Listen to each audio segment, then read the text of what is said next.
ঠিক আছে, আমরা এখানে টার্মিনালটা ওপেন করতে পারি, তাই না? এই জায়গাটাই নিউ টার্মিনাল। এখানে গিয়ে npm ইনস্টল, এটা দেওয়ার পর অনেকের এই ধরনের সমস্যা হইতে পারে, হয়েছে এরকম সমস্যা? আচ্ছা, এটা হলো আমাদের এই যে পাওয়ার শেল, উইন্ডোজের যে পাওয়ার শেল, সেই পাওয়ার শেলের ভিতরে কিছু ঝামেলার কারণে এই সমস্যাটা হচ্ছে। হ্যাঁ, তো এটার সলিউশনটা করা যায়। আপাতত এই সলিউশনের দিকে যাচ্ছি না আমরা। আমরা যখন ডেভেলপমেন্ট নিয়ে কাজ করব, তখন এই মানে এই ধরনের প্রবলেম পড়া, প্রবলেম বের করা নিয়ে আমরা যখন অভ্যস্ত হয়ে যাব, তখন এই ধরনের প্রবলেম আমাদের কাছে ভয় লাগবে না। তখন আমরা প্রবলেমে পড়বো, আবার ঠিক করব। ঠিক আছে, এখন আমরা এগুলোকে স্কিপ করে যাই, মানে শর্টকাট যদি কোনো ওয়ে থাকে, সে ওয়ে ধরে ধরে আমরা সামনে আগাই যাই। ওকে, এখানে আমরা যে এই যে এটাকে বলা হয় টার্মিনাল, টার্মিনালটা ওপেন করলাম এখানে। ঠিক আছে, এই টার্মিনালটা হচ্ছে উইন্ডোজ এর পাওয়ার শেল থেকে আসছে। আপনি এইখানে যদি ক্লিক করেন, দেখেন এখানে পাওয়ার শেল থেকে পাবেন, গিট ব্যাশটা আপনাদের পাবেন না। এটা হলো হচ্ছে আপনার গিট ইনস্টল করলে গিট ব্যাশটা পাওয়া যায়। আপনারা এখান থেকে এটা পেতে পারেন, এই যে কমান্ড প্রম্পট, এটা পেতে পারেন। হ্যাঁ, তো এখানে একটা ক্লিক করেন, এখানে একটা ক্লিক করেন। সিএমডি, ওই যে মনে আছে আমাদের চির পরিচিত সিএমডি, এটা আপনার এইখানে যদি একটু সার্চ করেন, POWER, এই যে উইন্ডোজ পাওয়ার শেল পাইছেন, ক্লিক করেন। এই যে এটা কিন্তু একটা টার্মিনাল, এই টার্মিনালটাই ওপেন হচ্ছে আপনার এই জায়গাটায়, এই যে এই পাওয়ার শেলে এখানে, বুঝতে পারছেন? আবার একই ভাবে এখানে সিএমডি ক্লিক করার পর এই যে কমান্ড প্রম্পট, এটাও কিন্তু একটা টার্মিনাল। খেয়াল করছেন? এই টার্মিনালটা ওপেন এখানে ওপেন করা যায়, সেটা হচ্ছে এই যে সিএমডি। হ্যাঁ, কিভাবে? এই ডাউন অ্যারোতে ক্লিক করে আমরা এখান থেকে কমান্ড প্রম্পটে চলে গেলাম। ওকে, আমরা আপাতত সমাধানের দিকে দেখতেছি না। এইখানে এসে যদি npm install লিখি,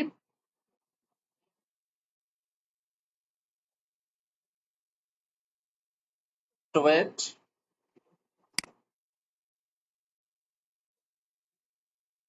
কোনো সমস্যা করছে? কাজ করছে না ভাই?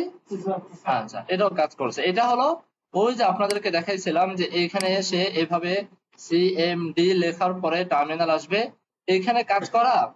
আর আপনার এই ভিএস কোডের এইখানে ক্লিক করে এই যে কমান্ড প্রম্পট ওপেন করে কাজ করা, একই কথা।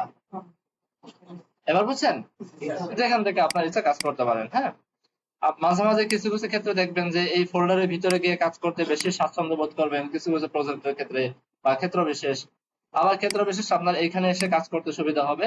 এই জন্য আমি একটু ভাঙায় বলে দিলাম, আপনাদের যেখানে যেরকম ভাবে সুবিধা কাজ করতে পারেন, কোনো অসুবিধা নেই, কোনো পার্থক্য নেই। সবই টার্মিনাল, সবই সেম, কোনো পার্থক্য নেই। কিছু কিছু টার্মিনালে কিছু ফ্যাসিলিটিস বেশি দেওয়া থাকে, কোনো জায়গায় একটু কম দেওয়া থাকে, বুঝতে পারছেন? এই সিম্পল কিছু পার্থক্য আছে। আচ্ছা, এটা আমরা আনলাম। আমি একটা কাজ করব আজকে, সেটা হলো package dot JSON, package lock, git ইগনোরটা থাক, নোড মডিউল, তিনটাকে ডিলিট করে ফেললাম। এখান থেকে ইনপুট ডট সিএসএস, এটাকেও আমি ডিলিট করে ফেললাম। অ্যাসেটস থেকে সিএসএস, স্টাইল ডট সিএসএস, যা আছে এগুলোকে সব আমি ফেলে দিলাম, মানে আমি আবার প্রথম অবস্থায় চলে আসলাম। ঠিক আছে, আমাদের এখানে কিন্তু আর টেল এন্ডের কিছুই নাই, আছে কোনো কিছু? ইভেন আমাদের নোট জেএসএস এর কিচ্ছু নাই। দেখেন, আমি এখন একদম নতুন একটা প্রজেক্ট ওপেন করছি, শুধু গিট ইকনটা রাখছি যেন আমাদের নোট মডিউলটা আমাদের গিট হাবে না যায়, এই জন্য এতটুকু রাখলাম। আচ্ছা, এখন আমরা এই জায়গাটায় আমাদের টেলউইন সিএসএস টা আবার ইনস্টল করি। টেলউইন সিএসএস টা দেখি আমাদের কোনো প্রবলেম ফেস করতে হয় কিনা। হ্যাঁ, তা আমি টেলউইন সিএসএস এর ওয়েবসাইটে যাই, ক্লিক করি, বক্সে যাই, এখান থেকে সিএলআই, আপনারা সিডিএন দিয়েও কাজ করতে পারেন, বাকি আমার কাছে মনে হয় সিডিএন থেকে কাজ করার চেয়ে সিএলআই তে কাজ করাটা ভালো, যেন আমরা আমাদের কোড গুলোকে খুঁজে পাই। তো এটাকে আমি কপি করলাম, কন্ট্রোল সি বা কপিতে কপি করলাম, এখানে কন্ট্রোল জে চেপে টার্মিনাল ওপেন করলাম। মনে রাখতে হবে টার্মিনালটা যেন এখানে সিএমডি থাকে। ঠিক আছে, সিএমডি। আচ্ছা, এখন রাইট বাটন ক্লিক করে এটাকে আমি এখানে পেস্ট করলাম। হ্যাঁ, একটা এন্টার দেই, দেখি কাজ করে কিনা, কোনো সমস্যা করে কিনা।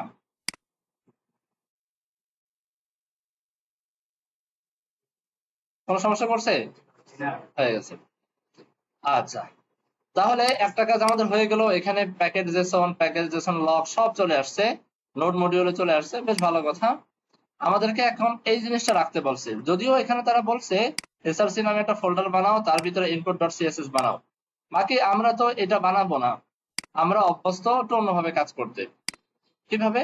আমরা এটাকে কপি করে আমরা অভ্যস্ত হলো অ্যাসেটস সিএসএস, তার ভিতরে style.css, এখানে কাজ করতে অভ্যস্ত, তাই না? তো এইখানে আমরা এই জিনিসটা এখানেও রাখবো না, এই সিএসএস এর ভিতরেও রাখবো না। হ্যাঁ, আমরা অন্য জায়গায় রাখবো, অন্যভাবে রাখবো। কিভাবে? এখানে আমাকে একটু বুঝতে হবে এই জিনিসটা। হ্যাঁ, আচ্ছা, এটা আমাদেরকে মূলত একটা এক্সট্রা ফাইল বানায়, এক্সট্রা সিএসএস ফাইল বানাইয়া সেই সিএসএস এর ভিতরে রাখতে হবে। এই এক্সট্রা সিএসএস ফাইলটা আপনি যে কোনো জায়গায় বানাইতে পারেন, যে কোনো জায়গায় যে কোনো ভাবে বানাইতে পারেন। কথার কথা, যেহেতু আমরা সব কাজ এখন এই যে সিএসএস ফোল্ডারের ভিতরে রেখে কাজ করতে অভ্যস্ত, আমি ধরেন এই জায়গাটাই বানাই, এই জায়গায় একটা ফাইল বানাই, যে কোনো ভাবে বানানো যায়। আমি ধরেন নাম দিলাম হচ্ছে input tailwind.css, যা মনে চায় বানাইতে পারে আমি। এটা হবে আমার মূল ফাইল, যেই ফাইলের উপর বেস করে টেইলউইন্ড তার কাজগুলো করবে। বুঝাতে পারছি? তো এইখানে এই লাইনটা আমাদের দিতে হবে। টেইলউইন্ড সিএসএস এর আগের ভার্সনে এখানে 3 লাইন দেওয়া লাগতো, আর নতুন ভার্সনে একটা লাইন দিলে হয়ে যায়। এখানে পেস্ট করে দিলাম, শেষ। এটা হচ্ছে আমাদের মূল ফাইল, যে ফাইলের উপর বেস করে টেইলউইন্ড সিএসএস কাজ করবে। কোথায় আছে মূল ফাইল? আমরা আছি হলো এই যে, এটা হচ্ছে আমাদের রুট, অর্থাৎ এই ফোল্ডারের মূল জায়গা হচ্ছে এটা, যে রুটের ভিতরে আছে আপনার index.html, তাই না? রুট থেকে যদি আমি এখন এই ইনপুট tailwind.css ধরতে চাই, তাহলে আমাকে যেতে হবে অ্যাসেটস, তার ভিতরে সিএসএস, তার ভিতরে ইনপুট tailwind.css। ঠিক আছে তো? আচ্ছা, আরেকটা ফাইল এখানে আছে style.css, এটা হচ্ছে আমাদের আউটপুট ফাইল, অর্থাৎ এই ফাইলের উপর ভিত্তি করে কিছু কোড তৈরি হবে, সেই কোডগুলো আমার এই ফাইলের ভিতরে এসে জমা হবে। এইখানে যে কোডগুলো জমা হবে সেটাই হবে আমাদের কাঙ্ক্ষিত কোড, যে কোডটা আমাদের ওয়েবসাইটের সাথে মিশে কাজ করবে, তাই না বিষয়টা? তাহলে আমাদের index.html এর ভিতরে আমরা আমাদের কাঙ্ক্ষিত যে style.css ফাইলটা, এই ফাইলটাই তো লিংক আপ করে রাখতে পারি, কোনো অসুবিধা? এটা রাখলেই তো হয়ে যাচ্ছে। সবাই বুঝছেন বিষয়টা? আচ্ছা, এইটার সাথে আমাদের সরাসরি কোনো সম্পর্ক নাই, এইটার সাথে সম্পর্ক হচ্ছে টেইলউইন্ড এর সম্পর্ক, টেইলউইন্ড এই প্যাকেজটার সম্পর্ক। বুঝতে পারছি? আমাদের ওয়েবসাইটের সম্পর্ক থাকবে হচ্ছে আমাদের ফাইলের সাথে, আর এই style.css টাকে আবার এই input tailwind.css এর সাথে একটা সম্পর্ক জুড়ে দিতে হবে, যেন এই ফাইলের উপর বেস করে যে কোডগুলো তৈরি হবে সেই কোডগুলো যেন অটোমেটিক আমার style.css এর ভিতরে চলে যায়। আমি কি বুঝাইতে পারতেছি বিষয়গুলো? আচ্ছা, তো এই জিনিসটা করার জন্য আমাকে যেটা করতে হবে, এই যে একটা কোড দিছে, কোড, হ্যাঁ, এখানে যদিও তারা ভাঙায় বলে দেয়নি, কিন্তু আমরা যেহেতু মোটামুটি এক্সপার্ট, আমরা বুঝি, এজন্য এই লাইনটা পড়লেই আমাদের বুঝার কথা আসলে কাজটা কিভাবে করবে এই লাইনটা। আমি একটু যদি নোটপ্যাড বা এখানে ধরেন, এখানে কন্ট্রোল এন চাপে নতুন একটা ফাইল ক্রিয়েট হবে, আলতু ফালতু একটা ফাইল এখানে রাখি। এখানে এনপিএক্স মানে হচ্ছে এনপিএম, ওই যে নোট প্যাকেজ ম্যানেজার আছে না, সে নোট প্যাকেজ ম্যানেজারকে এনপিএক্স দিয়েও লেখা যায়, একটু ডিফারেন্স আছে, ওটা আমরা পরে জানবো আস্তে আস্তে। তো এনপিএম এনপিএক্স একই, তার মানে আমার ওই যে নোট প্যাকেজ ম্যানেজারের সাথে কাছ থেকে কোনো কিছু রিকোয়েস্ট করার জন্য আমাকে npm বা npx লিখতে হয়। আমরা npx এর পরিবর্তে npm লিখলেও কাজ করবে, এতটুকু বুঝলাম। এরপরে এই যে একটা প্যাকেজের নাম tailwind.css/cli পাইলাম। তো এতটুকু হচ্ছে, ধরেন আমরা বুঝতে পারলাম, এতটুকু হলো আমার ওই যে প্যাকেজের সাথে, নোট প্যাকেজ ম্যানেজারের সাথে একটা কাজ করার জন্য, প্যাকেজকে নিয়ে কাজ করার জন্য একটা কমান্ড, সহজ কথায়। এখানে একটা ফ্ল্যাগ দেওয়া আছে আই, একটা আই লেখা আছে, এই আইটা মিন করা আছে ইনপুট। হ্যাঁ, অর্থাৎ এই যে প্যাকেজটা, এই প্যাকেজ কাজ করার জন্য একটা ইনপুট ফাইল লাগবে, একটা আউটপুট ফাইল লাগবে, দুইটা ফাইল লাগবে। বুঝতে পারছি? ইনপুট ফাইল মানে হচ্ছে ওই যে আমার টেইলউইন্ড সিএসএস এর মূল ফাইলটা, যার উপর ভিত্তি করে টেইলউইন্ডটা কাজ করে। বুঝাইতে পারছি? আর আউটপুট ফাইল হচ্ছে আমরা যে ফাইলটা HTML এর সাথে লিংক আপ করার কাজ করব সেটা, অর্থাৎ ওই টেইলরেন্ট সিএসএস এর মূল যে ফাইলটা, সেই ফাইলে কোড জেনারেট হয়ে ওই কোডটা আবার আমার যেই ফাইলের ভিতরে গিয়ে জমা হবে সেটা হচ্ছে আপনার আউটপুট ফাইল। বুঝতে পারছি? তো এইখানে এই জায়গাটা আমাকে আমাদের ইনপুট ফাইলটা লিংক আপ করাতে হবে, এই জায়গায় আমাকে আউটপুট ফাইলটা লিংক আপ করাতে হবে। ক্লিয়ার?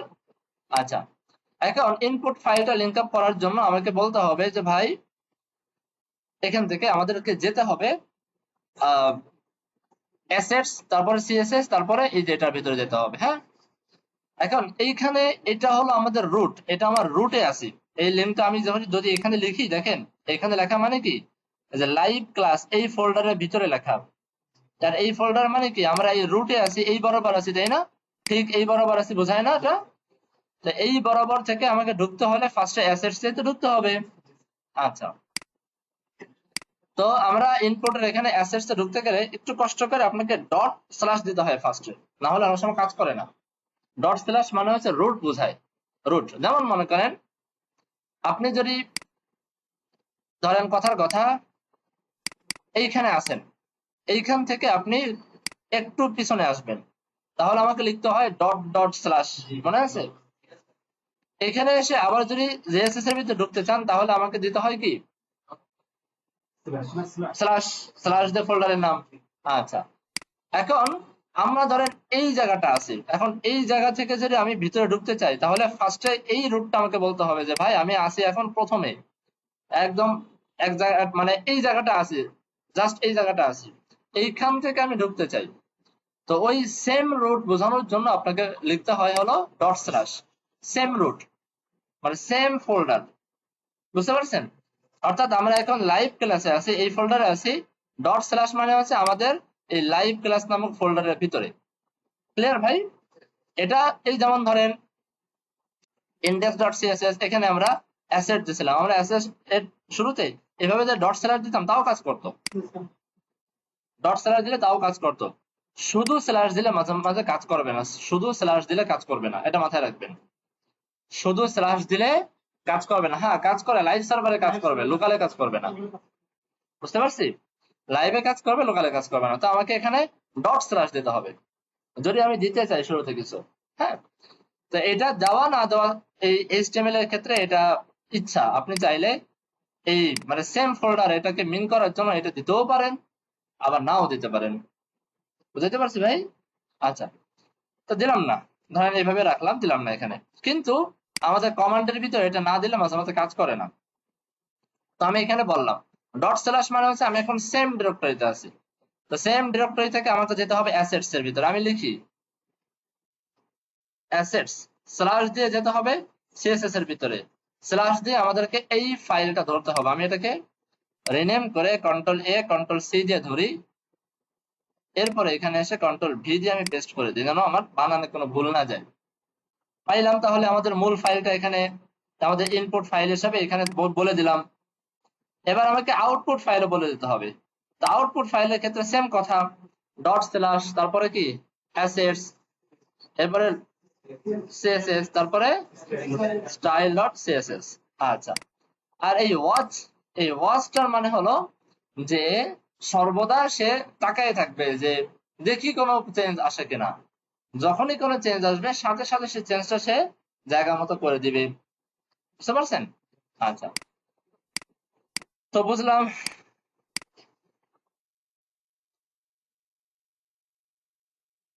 এটাকে আমি কন্ট্রোল-C দিয়ে কপি করি, আর এখানে এসে আমি এটাকে পেস্ট করি, পেস্ট করে একটা এন্টার দিই। দেখেন কোনো সমস্যা করছে আমার এখানে? সমস্যা করেনি। আপনি এখানে কোনো জায়গায় যদি কোনো বানান ভুল লেখেন, বড় হাতের জায়গা ছোট হাতের, মাঝখানে স্পেস একটু যদি ভুল লেখেন তাহলে কোডটা কাজ করবে না।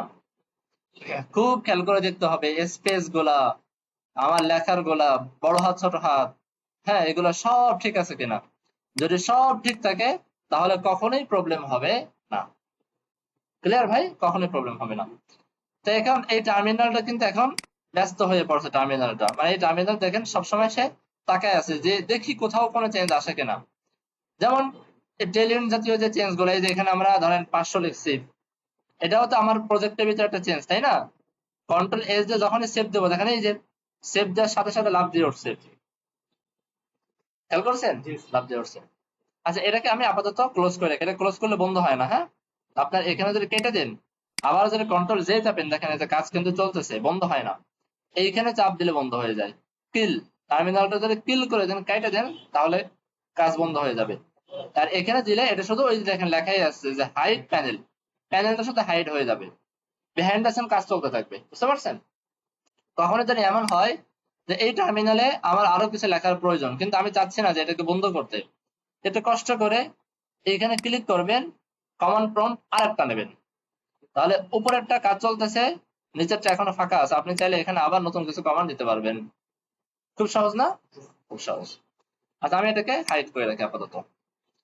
তো এখন আমি এটাকেও কেটে দিই, এটা আমাদের কাজ শেষ। ইনপুট কোনো পরিবর্তন নাই, স্টাইলে গিয়ে দেখলাম অনেক পরিবর্তন আসছে। একদম নিচের দিকে আমরা যাই, এই যে পাইছেন টেক্সট গ্রিন, এর একটা কালার দেওয়া আছে, একটা ভেরিয়েবল বা কিছু একটা দেওয়া আছে, পাইলেন? ধরেন আমি এখানে এইখানে আরেকটা করলাম যে টেক্সট সেন্টার, সেভ দিলাম। আচ্ছা, এখানে যাই, আসছে, খুঁজি তো, আমি আন্দাজে রাখলাম টেক্সট সেন্টার আছে কিনা আল্লাহ জানে। কন্ট্রোল এফ, এই যে টেক্সট সেন্টার চলে আসছে না আমাদের আউটপুটের ভিতরে। ওকে, আমরা পেয়ে গেছি। তো এটা আমরা আর দেখলাম না, এটা এই অবস্থায় রেখে দিলাম, এটাও কেটে দেই, লাগবে না, আমরা এখন কাজ করব। এগুলোকে আমি আপাতত একটু ফেলে দিই। এখন আমরা এই জায়গায় এসে, এই জায়গায় এসে এখানে একটা প্যাকেজ দেখি পাই কিনা, ট্রেইল উইন্ড, এই যে টেইলর সিএসএস, এই প্যাকেজটা আমরা ডাউনলোড করব, টেইলর সিএসএস ইন্টেলিজেন্স, হ্যাঁ, এটাকে আমরা ডাউনলোড করব, ইনস্টল করি, ক্লিক করি, ইনস্টল হয়ে যাবে,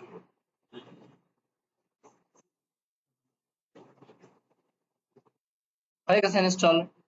আচ্ছা, এটা লাভটা কি জানেন? লাভটা হচ্ছে আমরা অনেক সময় ক্লাসগুলোর নাম মনে রাখতে পারি না, অনেক কিছু, অনেক ক্লাস আছে নাম মনে রাখতে পারি না, যেমন ফ্লেক্স, ওই দেখেন ফ্লেক্স দেওয়ার সাথে সাথে টেইলরেন্টে ফ্লেক্স জাতীয় যত যত যা কিছু আছে সব চলে আসছে, বুঝতে পারছেন? চলে আসছে। আপনি ধরেন টেক্সট লাগবেন, টেক্সট, টেক্সট সম্পর্কিত যত যা কিছু আছে সেখানে চলে আসতেছে, সহজ হয়ে গেল, তাই না? এটাই আপনারা একদিন খুঁজতেছিলেন, আমি বলে দিলাম। আচ্ছা, এবার আমরা চলেন টেইলর সিএসএস দিয়ে কিছু কাজ করার চেষ্টা করি। টেইলর সিএসএস টা মূলত পুরোটাই হলো আপনার অনেকটা র সিএসএস এর মতোই বলা যেতে পারে, মানে সব কাজই আপনার ক্লাস ক্লাস ক্লাস ক্লাস দিয়ে ব্যবহার করতে হয়, এখানে ক্লাস একটু তুলনামূলক বেশি ব্যবহার করা লাগে, সবকিছুর ভিতরে ক্লাস ক্লাস। আচ্ছা, তা আমরা টেক্সট জাতীয় কিছু ক্লাস ক্লাস নিয়ে কাজ করি। তো এখানে আসলে অনেক ডকুমেন্টেশন আছে, এগুলো মানে খুঁজে পাওয়া অনেক কষ্টকর। আমি এখান থেকে সাধারণত যেটা করি, ফাইন্ড দিয়ে দিয়ে বের করি, কোনো কিছু প্রয়োজন হলে খুঁজে খুঁজে বের করি, হ্যাঁ। তা এখানে একটা ফাইন্ড, এই যে এখানে ক্লিক করেন বা অথবা কন্ট্রোল কে চাপেন, হ্যাঁ, ক্লিক করা অথবা কন্ট্রোল কে চাপা, ক্লিক করি। এবার ধরেন এখান থেকে আমরা কালার নিয়ে কাজ করব। কালার সবসময় ফাইন্ড দেওয়ার চেষ্টা করবেন সিএসএস এর প্রপার্টি নিয়ে, তাহলে সহজে খুঁজে পাবেন প্রপার্টি, কারণ টেইলরেন্টটা মূলত আপনার সিএসএস এর প্রপার্টির উপর বেস করে ক্লাসগুলো বেশি বানানো, বুঝতে পারছেন? তো কালার লিখে সার্চ করি, এই দেখেন অনেক কালার এখানে দেওয়া আছে, অনেক কালার, কোনটা লাগবে আপনার? হাবল তাবল বহুত কালার দেওয়া আছে। তো এখানে আপনাকে বলে দিয়েছে বিজি হাইফেন দিয়ে কালারের নাম, টেক্সট হাইফেন দিয়ে কালারের নাম, এই যে কি ডেকোরেশন, টেক্সট ডেকোরেশনের কালার চেঞ্জ করা যায়, এরপরে সে কালারের নাম, বর্ডার হাইফেন দিয়ে কালারের নাম, আউটলাইন হাইফেন দিয়ে কালারের নাম, শ্যাডোর কালার, আবল তাবল বহুত কিছু আছে এই জায়গায়, অনেক কালার আছে এখানে। তা আমি ধরেন বিজি দিয়ে স্টার্ট করে বিজি দিয়ে কালার দেবো। তো এখন একটু নিচের দিকে আসি,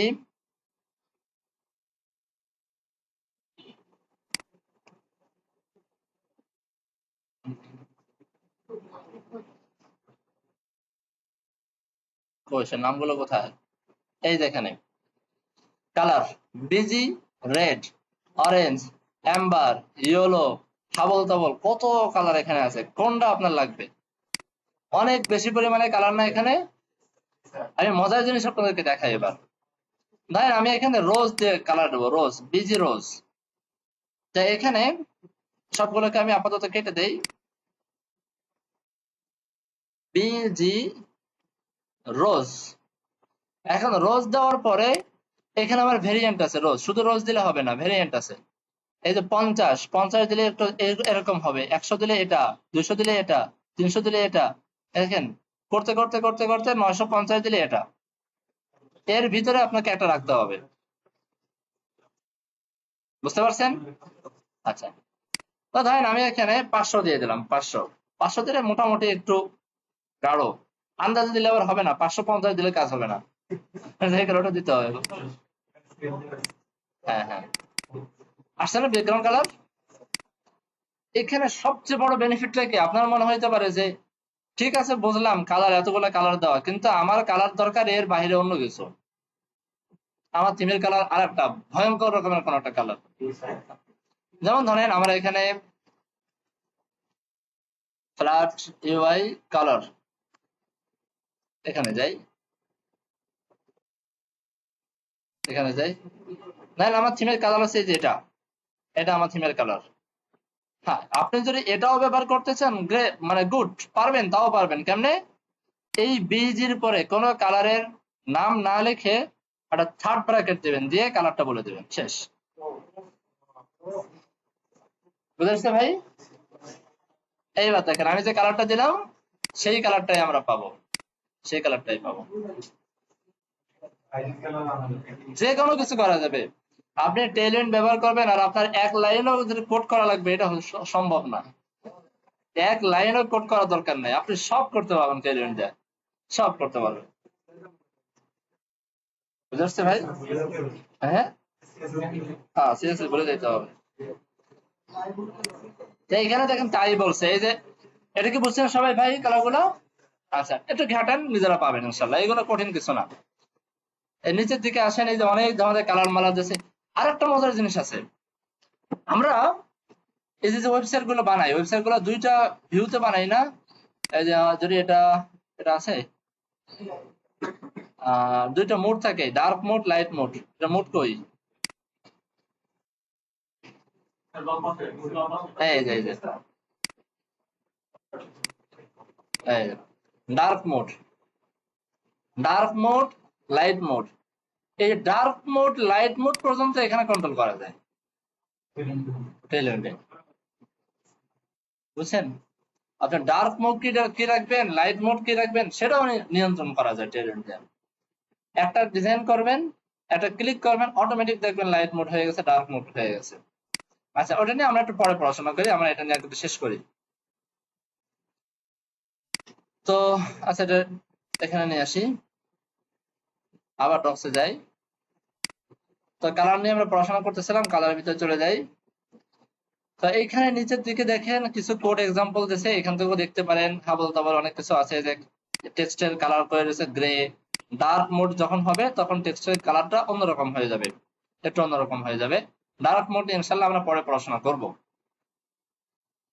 তো বিজি দিয়ে যদি আপনি এটা ব্যবহার করতে চান, এই যে এটা কিন্তু এটার মানে কি অল, তাই না? অল মানে হচ্ছে এভরিথিং, যা মনে হচ্ছে দেওয়া যায়, বিজি, এটা আমরা বুঝে ফেলছি, তাই না? তো এখানে ব্যাকগ্রাউন্ড কালার ব্যবহার করার জন্য আমরা এটা করব, টেক্সটার কালার ব্যবহার করার জন্য এভাবে করব, এই যে টেক্সট ডেকোরেশন কালার ব্যবহার করার জন্য এটা করব। আমরা এখান থেকে একটু দেখে নিব যে কি করা যায়, কি কি করা যায়। হ্যাঁ, এই যে এখানে এই স্টার সাইন দেখলে বুঝবো যে এখানে একটা ভ্যালু দিয়ে দেওয়া যায়, হয়তো তাদের ভ্যালু, তারা যে ভ্যালু গুলো বাই ডিফল্ট বানায় রাখছে সেগুলো, অথবা থার্ড ব্র্যাকেট দিয়ে আমাদের ভ্যালু। বুঝে আসছে? এর নিচে যদি আমরা যাই, যে এই যে এখানে দেখেন এইভাবেও করা যায়। আপনি বিজি স্কাই এটা দিলেন, দেওয়ার পরে স্ল্যাশ দিয়ে 10 দিলেন, তাহলে এই কালারের 10% আসবে। ওই যে RGBA দিয়ে করতাম না, মনে আছে? আপনি তাও ব্যবহার করতে পারবেন এখানে, সেটাও সম্ভব। হ্যাঁ, এটা হচ্ছে আপনার অপাসিটিকে ম্যানেজ করার জন্য। যেমন ধরেন এইখানে আমার একটা কালার দিচ্ছে, তাই না? এখন আমি স্ল্যাশ দিয়ে বললাম 10, বুঝেন নাই? স্ল্যাশ দিয়ে 10, তাহলে এটা কি অপাসিটি, কালার ঠিকই থাকবে কিন্তু তার অপাসিটি যে 10 হয়ে যাবে আর কি, অপাসিটি 100 ভাগে 10 ভাগ হয়ে যাবে, ঝাপসা হয়ে যাবে কালারটা। নর্মাল সিএসএস এ জীবনে করতে পারবেন? পার্থক্যটা হচ্ছে এখানে, normal CSS a special character ব্যবহার করার কোনো অনুমতি নাই, এটা ব্যবহার করার কোনো অনুমতি নাই, কিন্তু এখানে সব ব্যবহার করতে পারবেন, সব অনুমতি আছে। টেল এন্ডের এটাই ফজিলত। আচ্ছা, আর একটু নিচে যখন যাই, যে এখানে কত সুন্দর উদাহরণ দিচ্ছে, এই যে একটা, এই যে একটা, এই যে একটা, 10, 20, 30, 40, 50, 60, 70, 80, 90, 100 যা মনে চায় দেওয়া যায় এখানে। হ্যাঁ, আপনি 10-এর জায়গায় 15 দেবেন, দেন, সমস্যা নেই। আপনি 8 দেবেন, হ্যাঁ দিতে পারেন। আপনি যে কোনো ভ্যালু দিতে পারেন, একদম 0 থেকে নিয়ে 100 পর্যন্ত যে কোনো ভ্যালু এখানে অ্যাকসেপ্ট করবে। আচ্ছা, এখানে দেখেন আরো মজার কাহিনী, আপনি চাইলে কোনো দশমিকের ভ্যালু দেবেন পার্সেন্টেজ দিয়ে, তাও সম্ভব। বোঝেন নাই মনে হয়? হ্যাঁ, পার্সেন্টেজ দিয়ে আপনি দশমিক এরকম দিতে চান, সেটাও সম্ভব, জাস্ট থার্ড ব্র্যাকেটের ভিতরে ঢুকাই দেন, হয়ে গেল। বুঝতেছেন সবাই? এত কিছু লাগে না, জাস্ট দেখে রাখলাম, কি এত কাহিনী করতে যাবে? এরকম কাহিনী কেউ করে? আমরা কি এরকম মানে 71.37% এরকম করে সব দিব? আমরা হয়তো 30% বা 32% বা 35% এরকম একটা মানে এরকম একটা ফিগারই তো আমরা দিই সাধারণত। এরপরে মনে করেন আপনার এই ভ্যালুটা কোনো ভেরিয়েবলের ভিতরে অ্যাসাইন করা আছে, আপনি সেই ভেরিয়েবল ধরে কল করতে চান, হ্যাঁ করেন, এই যে সেই ভেরিয়েবলের ভিতরে ব্যবহার করতে পারেন। আর কি চাই, সব দিয়ে দিচ্ছে আপনাদেরকে। ডার্ক মোড, লাইট মোডে কেমন আসবে তাও বলে দিচ্ছে আপনাদেরকে। করা যায়, সব করা যায়, খুব একটা করা হয় না, খুব একটা করা হয় না, করা যায়। আচ্ছা, ভেরিয়েবলে, আচ্ছা এখানে আপনাদের প্রশ্ন আসতে পারে, ভেরিয়েবল তো আমরা সিএসএস এর ভিতরে লিখি, এইখানে আমি কোথেকে লিখবো সিএসএস? সিএসএস তো লিখতেছে না, ভেরিয়েবল পাবো কই? হ্যাঁ, এটার এখানেও ভেরিয়েবল গুলো আপনার লিখে রাখা যায়, বুঝছেন? এটা ভেরিয়েবল লিখতে হয় কোথায় জানেন?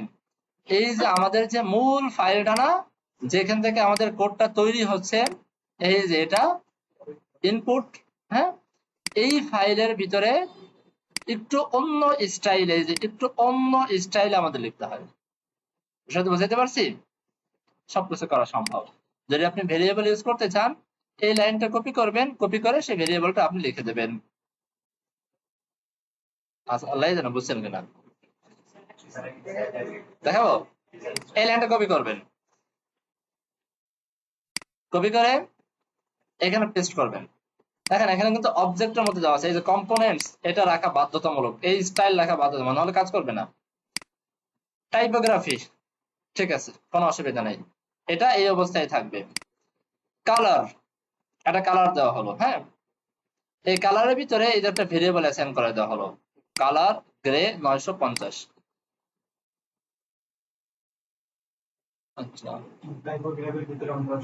দেখি তো, জানো তো।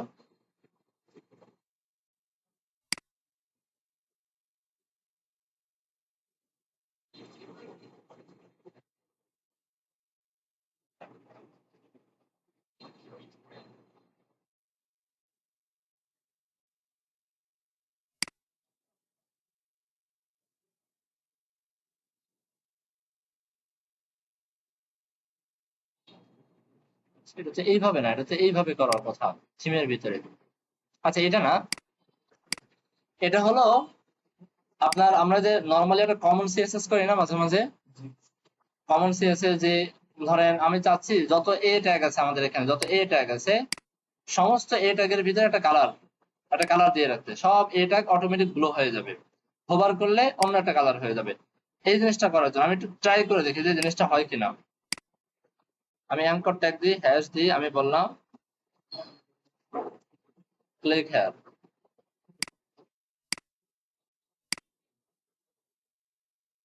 হয়নি। এটা হচ্ছে জাস্ট ব্যবহারটা দেখালো, ব্যবহারটা। আচ্ছা গেল। আমরা এইখানে আসি একটু নিচের দিকে, এই যে এটাকে নিয়ে আসি, কপি করি, কপি করে এটাকে নিয়ে আসি। ওই যে আমরা মূলত থিমের ভিতরে যে ভেরিয়েবল গুলো ব্যবহার করতাম না, থিমের ভিতরে সেই ভেরিয়েবল, এই যে একটা ভেরিয়েবল ধরেন আমি বানাইলাম, এই দুটোকে কেটে দিই, ভেরিয়েবল বানাইলাম।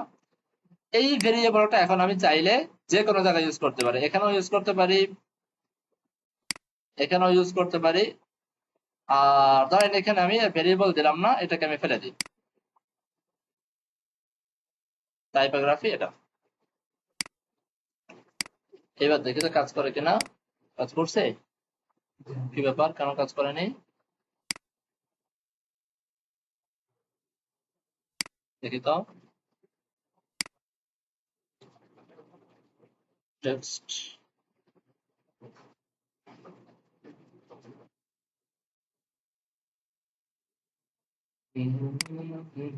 দেখি ট্রাই করে, হ্যাঁ। তো কত সুন্দর এখানে কালার দিয়ে দিয়েছে।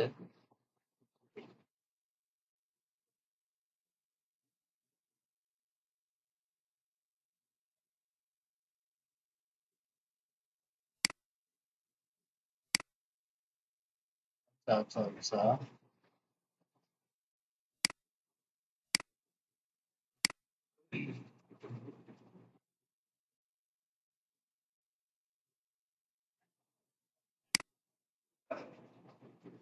এটাকে বন্ধ রাখি।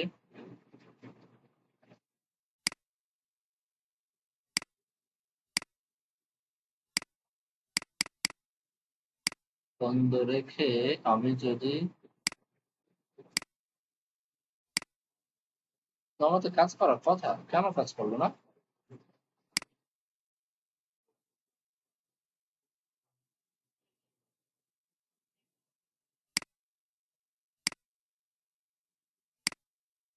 কেন কাজ করে না বলেন তো?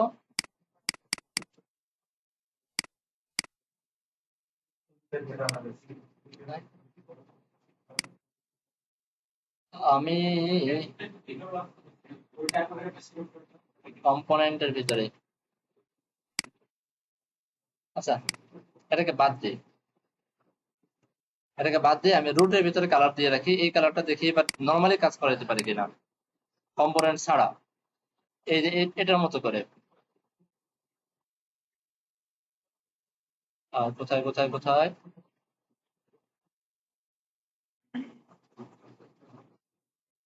এই যে এখানে এটার মতো করে ব্যবহার করতে পারি কি না দেখি।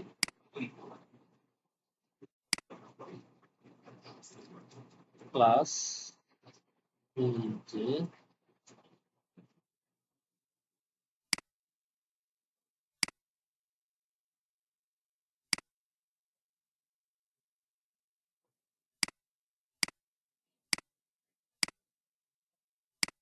এবার নিচে, এইবার এটা নিচে, বাকি কম্পোনেন্টের ভিতরে নেয়নি।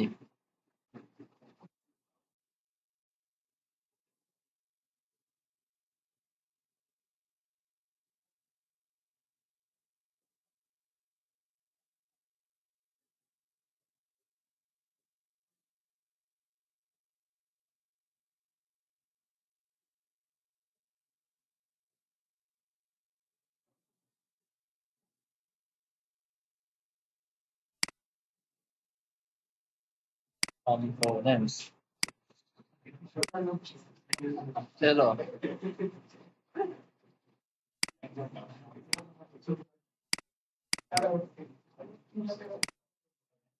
আচ্ছা এটা আমি একটু দেখবেন, হ্যাঁ। এটা আমি বুঝতে পারতেছি না কি হচ্ছে, এটা আমি দেখে দেবেন, বলবানি।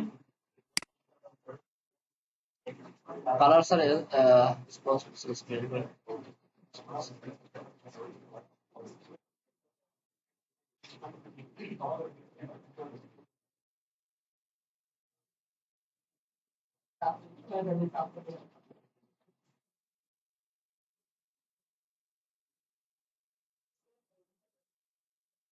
আচ্ছা আচ্ছা। আচ্ছা আমরা নরমালি যে ভেরিয়েবল গুলো ব্যবহার করতাম না, নরমালি রুট সিএসএস দিয়ে যে ভেরিয়েবল গুলো ব্যবহার করতাম, সেটা আমরা চাইলে ব্যবহার করতে পারবো এখানে। সেটা এতটুকু আমরা বুঝলাম। অথবা এই থিম লিখলেও কাজ করার কথা। রুটের পরিবর্তে এখন থিম, এটা লিখলেও কাজ করার কথা। রুটের পরিবর্তে দেখে কাজ করে কিনা। হ্যাঁ, এটাও কাজ করবে। হয়তো রুট আমরা যেভাবে নর্মাল সিএসএস করতাম সেভাবে, অথবা অথবা থিম এভাবে কাজ করতে পারি। আমাদের নতুন কিছু ভেরিয়েবল এখানে জেনারেট হয়ে যাবে, নিজেদের মতো করে কিছু ভেরিয়েবল জেনারেট হয়ে যাবে, যে কোনো জায়গায় ইউজ করা যাবে। আর একটা আমি যেটা চাচ্ছি সেটা হলো একটু ভিন্ন। নিচের দিকে আসি, যে অনেকগুলো কালারের আইডিয়া দিছে।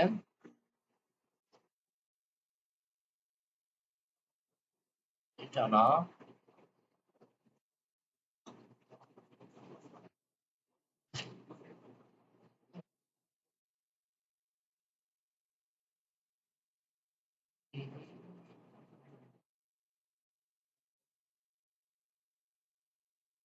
কিছু একটা আমি ভুল করতেছি, এই জন্য পারতেছি না। এটা আমি ঠিক করে দেবো ইনশাল্লাহ।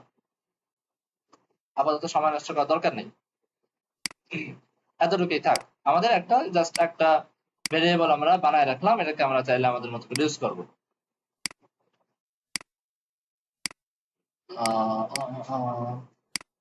ওটাকে বাদ দিই।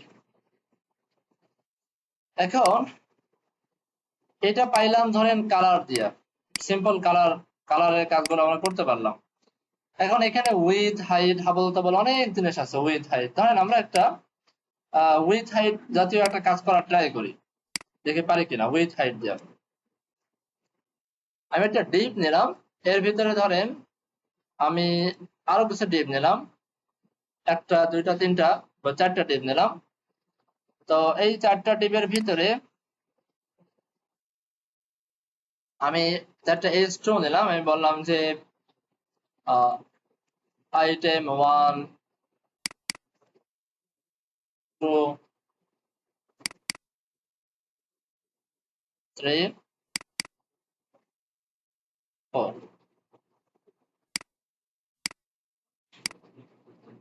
আসছে। আইটেম 1 2 3 4 চারটা আইটেম চলে আসছে। এখন আমি চাইলেই তো প্রত্যেকটা আইটেমের ব্যাকগ্রাউন্ড কালার ইউজ করতে পারি, তাই না? ব্যাকগ্রাউন্ড কালার জাস্ট বোঝার জন্য আমি চারটে ব্যাকগ্রাউন্ড কালার দিয়ে দিই। ঠিক আছে তো? ধরা ক্লাস বিজি, ধরেন রেড দিয়ে শুরু করি, রেড, গ্রিন, ব্লু, আর কি থাকতে পারে, রোজ নামে একটা রোড তো। রোজ আর রেড তো সেম। ইয়েলো কি আছে? হ্যাঁ, ইয়েলো আছে। চারটে কালার দিয়ে দিলাম। এখন ওই যে আমাদের কন্টেইনার বলে একটা কথা আছে, আমরা চাইলে এখানে ক্লাস দেই, ক্লাস কন্টেইনার দিই। কন্টেইনার ক্লাসটা এখানে তৈরি করা আছে, দেখি তো এখানে কন্টেইনার। ওই এটা তো না। আবার দেখি তো,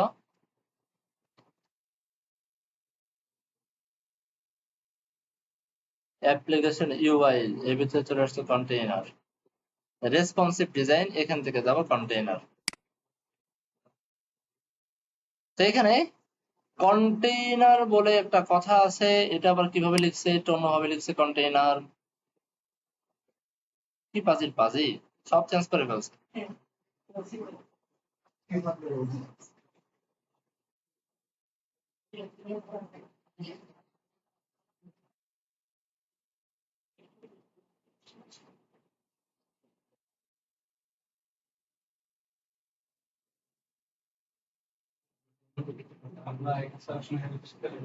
হ্যাঁ হ্যাঁ হ্যাঁ, আমি কাজ করার সময় আমি যে ফাইলে কাজ করছি এগুলো খুব একটা লাগে না। আচ্ছা, দেখাচ্ছি দেখাচ্ছি।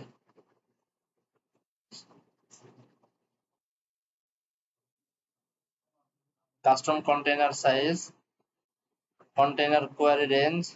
বাহ, খুব সুন্দর সিস্টেম করেছে এখানে, খুব সুন্দর, আগে থেকে আরো স্মার্ট করে ফেলছে।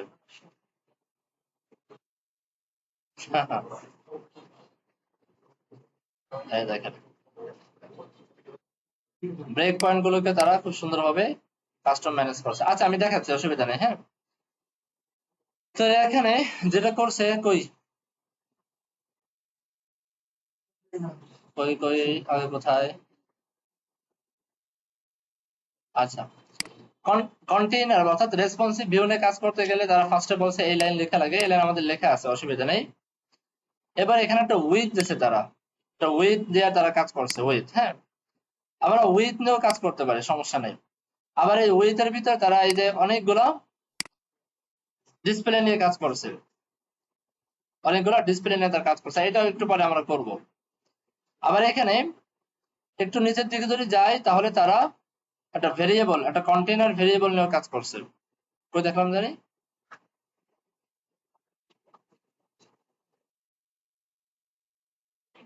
ব্রেক পয়েন্ট থেকে তারা নিজের মতো করে ম্যানেজ করছে। আচ্ছা আমরা আমাদের মতো করে কাজ করি, সমস্যা নেই।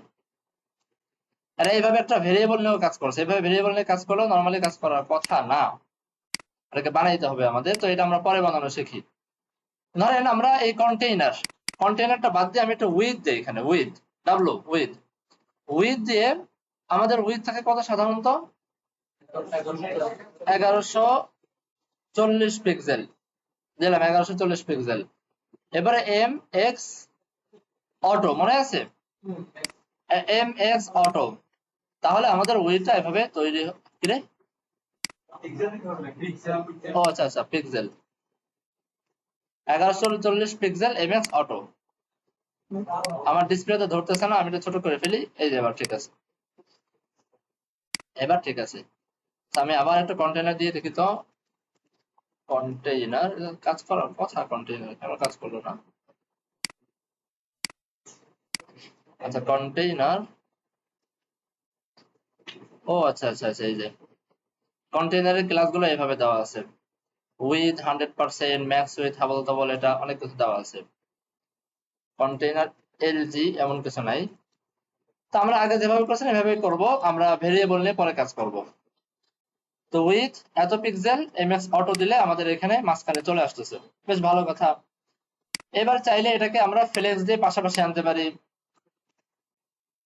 ফ্লেক্স, শুধু ফ্লেক্স দিলে এইভাবে চলে আসছে।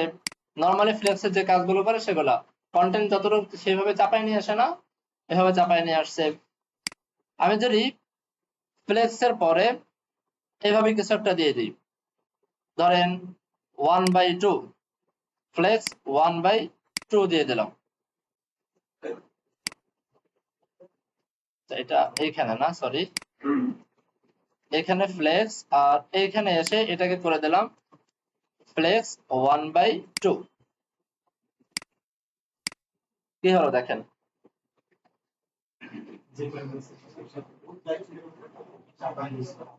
আমি যদি এখানেও করে দিই ফ্লেক্স 1/2, ফ্লেক্স 1/2,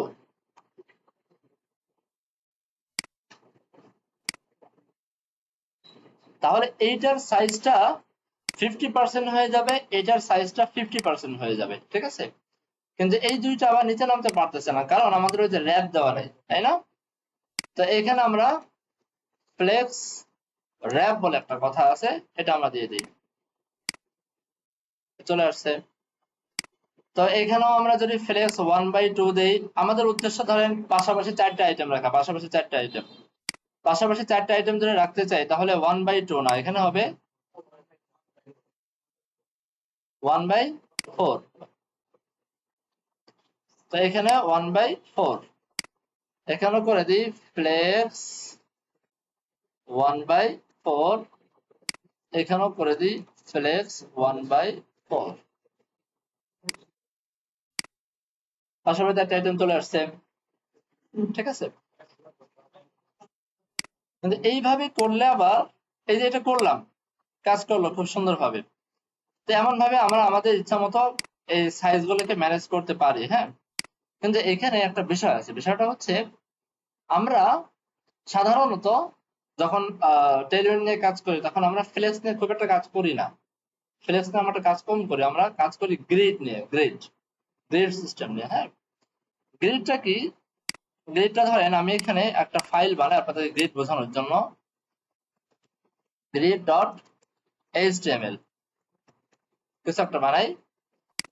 এখানে ধরেন আমি একটা বক্স নেই, বা এখানে ধরেন আমি মেইন নামে একটা, বা ধরেন কন্টেইনার নামে একটা ডিভ নিলাম,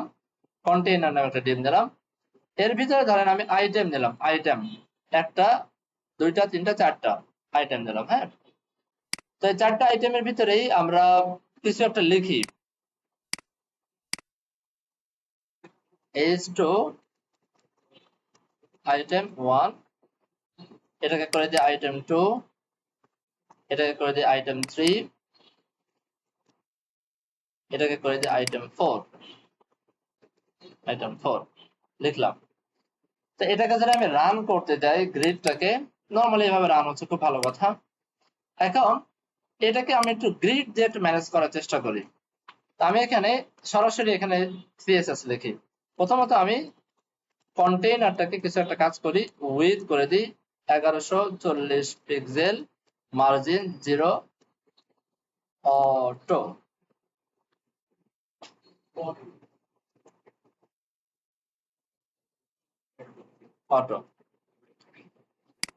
এরপরে আমি ধরেন আইটেম যেগুলো আছে, যতগুলো আইটেম আছে ভিতরে, আইটেম গুলোকে জাস্ট একটা ডিজাইন করি, হ্যাঁ। এটাকে আমি একটা বর্ডার দিয়ে দিয়ে যেন বোঝা যায় যে 1 পিক্সেল সলিড কিছু একটা, আর পাশাপাশি যেহেতু বর্ডার দিয়েছি সেহেতু আমি এখানে বক্স সাইজিংটাও বর্ডার বক্স করে দিই, দেখি ঠিকঠাক মতো আসে কিনা। আসছে মোটামুটি। এখন পাশাপাশি আনার জন্য আমরা এতদিন প্যারেন্টকে ডিসপ্লে ফ্লেক্স করতাম, তাই না? Display flakes. আমরা এখন ডিসপ্লে ফ্লেক্স না করে এখানে আমরা করব ডিসপ্লে গ্রিড। ধরো display grid. Normally display grid করলে কোনো পার্থক্য দেখতে পারবেন না এখানে। ডিসপ্লে গ্রিড করলে, ডিসপ্লে ফ্লেক্স করলে হয় কি, ডিসপ্লে ফ্লেক্স করলে সে সবগুলো আইটেমকে জোর করে পাশাপাশি নিয়ে আসে। আর ডিসপ্লে গ্রিড এটার কাজ একটু ভিন্ন। ডিসপ্লে ফ্লেক্স কাজ করে মানে আমরা ডিসপ্লে ফ্লেক্স করে ভিতরে যে আইটেম গুলো, অর্থাৎ ফ্লেক্সের ভিতরের যে আইটেম গুলোকে পাশাপাশি আনতে চাই, এই আইটেম গুলোকে নিয়ে যখন আমরা মানে পাশাপাশি বা সিরিয়ালাইজ করতে চাই আর কি, তখন যে কোনো একটা সিরিয়ালে মানে একটা ডাইমেনশনে সে সিরিয়ালাইজ হয়। বিষয়টা আমি একটু বোঝাই আপনাদেরকে একটু অন্যভাবে। আমি শীট নিয়ে যদি ওপেন করি, শীট ধরেন আমার এরকম চারটা আইটেম আছে, চারটা ডিপ আছে, পাশাপাশি চারটা ডিপ আছে। এখন এই চারটা ডিপকে আমি হয়তো পাশাপাশি সিরিয়ালাইজ করতে পারি, অথবা উপরে নিচে সিরিয়ালাইজ করতে পারি, তাই না? মানে আমি চারটা ডিপ, আমার কাছে চারটা বক্স আছে, চারটা বক্সকে আমি যখন সাজাবো তখন হয়তো পাশাপাশি সাজাইতে পারবো, না হয় উপর নিচ সাজাইতে পারবো। তো এই উপর নিচ সাজানো বা পাশাপাশি সাজানো এই কাজটা করে হচ্ছে ডিসপ্লে ফ্লেক্স, যে কোনো একটা ডাইমেনশনে কাজ করে ডিসপ্লে ফ্লেক্স দিয়ে, হ্যাঁ। আমরা ফ্লেক্স নিয়ে কাজ করার সময় যখন ডিসপ্লে ফ্লেক্স লিখতাম তখন এটা দেখেন পাশাপাশি চলে আসতো, এটা না, এই যে এটা পাশাপাশি চলে আসছে। কিন্তু এখন এটা কিন্তু এটা ডাইমেনশনটা হয়েছে আপনার রো ভিত্তিক, মানে পাশাপাশি, তাই না? আমি চাইলে এখানে আরেকটা প্রপার্টি আছে, সেটাকে বলা হয় ফ্লেক্স ডিরেকশন। ফ্লেক্স ডিরেকশন যদি আমি কলাম দেই, তাহলে দেখেন এই ডিরেকশনটা কিন্তু একটু অন্যভাবে সাজছে আর কি, অন্যভাবে। মানে কলাম মানে কি, যে ওই যে কলাম হচ্ছে উপরে নিচে যে সিরিয়ালটা সেটাকে কলাম বলে না, কলাম বলে। আর রো হলো এরকম ডান বামে সিরিয়ালটা। তো কলাম অনুযায়ী সাজানো মানে কি, একটার উপরে একটা, তার উপরে একটা, তার উপরে একটা, এটাকে বলা হয় কলাম, তাই না? আর রো হচ্ছে একটার পাশে একটা, একটার পাশে একটা, একটার পাশে একটা। তো আমরা যখন ডিসপ্লে ফ্লেক্স করি তখন বাই ডিফল্ট ফ্লেক্স ডিরেকশনটা হয়ে যায় রো, মানে পাশাপাশি। বুঝতে পারছি ভাই? আচ্ছা, অথবা আমরা চাইলে এটাকে কলাম করে নিতে পারি, কলাম করলে সে নিচে নিচে নিচে নিচে চলে আসবে, সিম্পল হিসাব। কিন্তু যখন আমরা ডিসপ্লে গ্রিড নিয়ে কাজ করব, তখন সে একইভাবে মানে একই সাথে সে কলাম এবং একই সাথে সে রো, এই দুইটা ডাইমেনশনে কাজ করতে পারবে। বুঝছেন কিনা আল্লাহ জানে। তার মানে আমার কাছে ধরেন 4টা ডিপ আছে, 4টা ডিপ, এরকম 4টা ডিপ ছিল, 4টা ডিপ। এখন যদি আমি ফ্লেক্স দিয়ে কাজ করি তাহলে হয়তো পাশাপাশি রাখতে হবে, না হলে উপরে নিচে। আর গ্রিড নিয়ে কাজ করলে আমরা বলতে পারি যে ঠিক আছে দুইটা পাশাপাশি রাখো, দুইটা উপরে নিচ করো। সেটা বুঝাইতে পারছি, বুঝছেন না ভাই? অর্থাৎ তুমি দুইটা রো বানাও, প্রত্যেকটা রোতে দুইটা কলাম করে বানায় ফেলো, ঠিক আছে? তো এই জন্য আমরা এই কি বলা হয় গ্রিড নিয়ে আমরা একটু কাজ বেশি করি, কারণ গ্রিড আমাদেরকে এক্সট্রা কিছু ফ্যাসিলিটিস দিয়ে দেয়। আমি একটু এখানে সার্চ করি যে সিএসএস গ্রিড, এই যে এখানে দেখেন, এই যে একটা ডিপ, এই পাশে একটা ডিপ, এই পাশে একটা ডিপ, এই যে একটা ডিপ, তাহলে একটা দুইটা তিনটা 4টা ডিপ। সে কি করছে, প্রথম একটা রো বানাইছে, তার ভিতরে একটা ডিপকে বসায় রাখছে, পরে আরেকটা রো, তার ভিতরে 2টা ডিপ, পরে আরেকটা রো, সেখানে 3টা ডিপ। অর্থাৎ সে 3টা রো বানাইছে, আবার কলাম বানাইছে কোনটা, কয়টা, 2টা, এখানে 2টা, এখানে একটা, এখানে একটা, এইভাবে বানাইছে। বুঝতে পারছেন? আমি এখানে আহ কই আছে, কই এই যে এখানে, এখানে আসেন, আমরা এই কলাম বানানো এবং রো বানানো দেখি। এই যে এখানে কত সুন্দর বলে যাচ্ছে যে এই যে উপরে নিচে যেগুলো কালো দাগ দিয়ে বোঝাই দিচ্ছে, এটাকে বলা হয় কলাম। এই যে এটা কলাম, এটা কলাম, এটা কলাম। আর নিচের দিকে যখন আসবো তখন এটাকে বলা হয় রো, মানে পাশাপাশি, এই যে একটা রো, এই যে একটা রো, সরি এই পুরোটা একটা রো, পুরো একটা রো, তার ভিতরে এই যে একটা কলাম, এই যে একটা কলাম, এই যে একটা কলাম। হ্যাঁ, আচ্ছা, এটা আমরা বুঝি। বোঝার পর এবার আমরা সামনের দিকে আগাই, দেখি তো আমরা পারি কি না।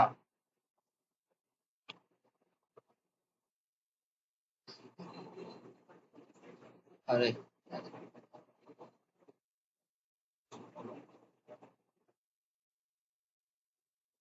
আগে কত সুন্দর করে বোঝাই দেওয়া ছিল, এখানে প্রপার্টি গুলো দেওয়া ছিল, এখন প্রপার্টি গুলো দেওয়া নেই। আর যাই হোক, আমরা মুখস্থ লিখি এখানে। তো ফার্স্টে আমরা ডিসপ্লে গ্রিড লিখি, ঠিক আছে? তো ডিসপ্লে গ্রিড লিখলে কোনো পরিবর্তন নাই, এখানে আমরা কিছুই বুঝতে পারতেছি না, ডিসপ্লে গ্রিডের কোনো ইফেক্ট এখানে পড়েনি।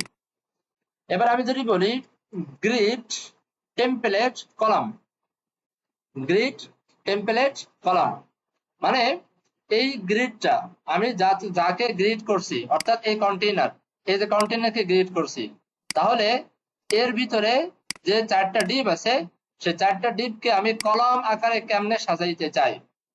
বুঝতে পারছেন? কলাম আকারে এটাকে আমরা কেমনে সাজাইতে চাই সেটা। তা আমি চাচ্ছি যে 4টা ডিপ পাশাপাশি আসুক, পাশাপাশি আসুক। হ্যাঁ, এই জন্য যেহেতু 4টা ডিপকে পাশাপাশি আনতে চাই, সেই 4টা ডিপের ভ্যালু এখানে বলে দিতে হবে, জাস্ট ভ্যালু। যেমন আমি এখানে বললাম প্রথম ডিপ হচ্ছে 200 পিক্সেল, দ্বিতীয় ডিপ হচ্ছে 300 পিক্সেল, 3 নম্বর ডিপ হচ্ছে 400 পিক্সেল, এরপরেরটা হচ্ছে 500 পিক্সেল।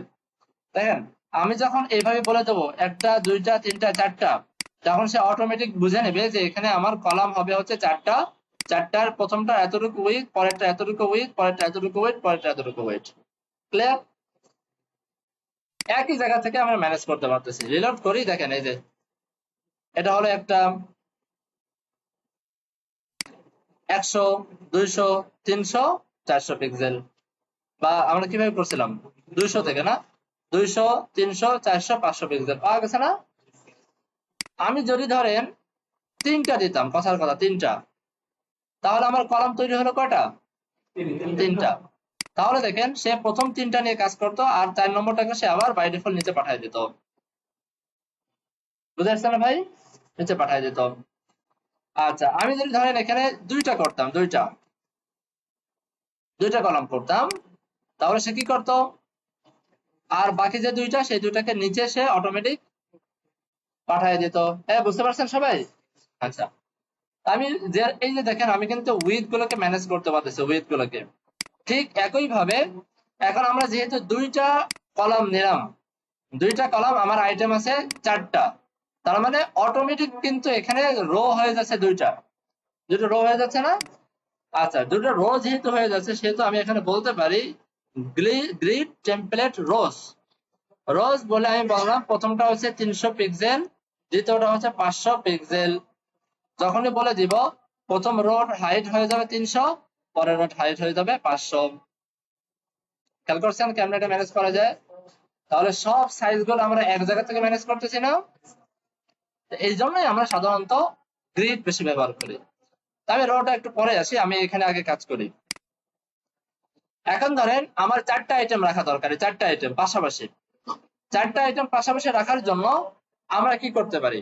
আমরা এভাবে লিখতে পারি যে 25% হতে পারে না, স্পেস 25%, স্পেস 25%, স্পেস 25% হতে পারে কিনা? সবাই কি বুঝতেছেন বিষয়টা? আচ্ছা, যখন এভাবে 4টা লিখবো, দেখেন 4টা 20% করে অটোমেটিক সে 100% জায়গাটা ভরাট করে ফেলছে। ওকে, বুঝছি। এখন অনেক সময় আমাদের এরকম প্রয়োজন হয় যে আমি এখন এখানে সাইজটা এভাবে দিব না, সাইজটা আমি আনুপাতিক হারে দিতে চাই, আনুপাতিক হারে 1 গুণ 2 গুণ 3 গুণ 4 গুণ। আমি বলবো ভাই তোমার প্যারেন্টে যত জায়গা আছে সবগুলো জায়গাকে তুমি সমপরিমাণ ভাবে সমান ভাগে ভাগে ভাগ করে নাও। মানে ভিতরে চাইল্ড গুলোকে বলবো তোমার প্যারেন্টের যে জায়গাগুলো আছে সেই জায়গাগুলো সবাই তোমরা সমান ভাগে ভাগ করে নাও, সবাই একরকম ভাগে ভাগ করে নাও।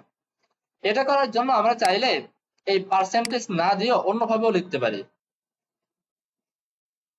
সেটা হলো আমাকে বলতে হবে এভাবে, one F R space one F R, F R space one F R space one F R. ঠিক আছে? তখন সে কি করবে? ওই যে একই কাজ করবে, সে সমান ভাগে ভাগ করে নেবে।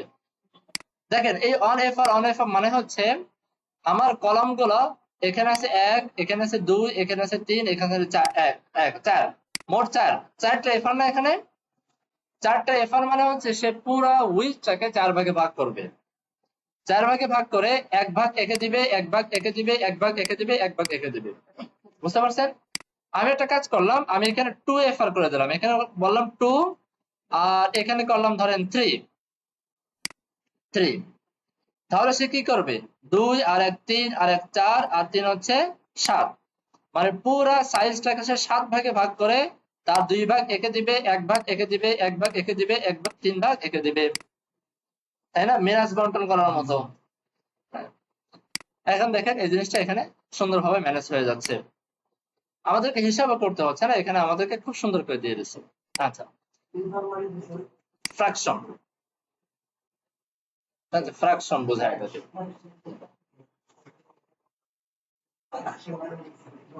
ফ্র্যাকশনের বাংলা বলে দিতে হবে। আচ্ছা, ফ্র্যাকশন মানে হচ্ছে ভাগের অংশ, ভগ্নাংশ। ঠিক আছে? আপনি ভাগ করে একটা অংশ আপনি পাবেন না, একটা জমি জমা ভাগ করলে সেখান থেকে একটা অংশ তো আপনি পাচ্ছেন, ওই ফ্র্যাকশনটা বোঝায় এফআর। ওকে, এবার আসেন এটাকেও কমেন্ট করি, 3 নম্বরে আসি। এবার আসেন এই জায়গাটায় আমার উদ্দেশ্য হচ্ছে সবাই অন এফআর করে পাক, অন এফআর করে পাক, অন এফআর, অন এফআর, সবাই অন এফআর করে পাক। এখন এই যে একটা কথা 4 বার লেখা লাগতেছে না? এটাও তো বিরক্তিকর। তা এটারও সমাধান আছে, আপনার রিপিট নামে একটা জিনিস আছে, রিপিট। এখানে বলবেন 4 বার রিপিট করতে চাই কি? অন এফ আর কে।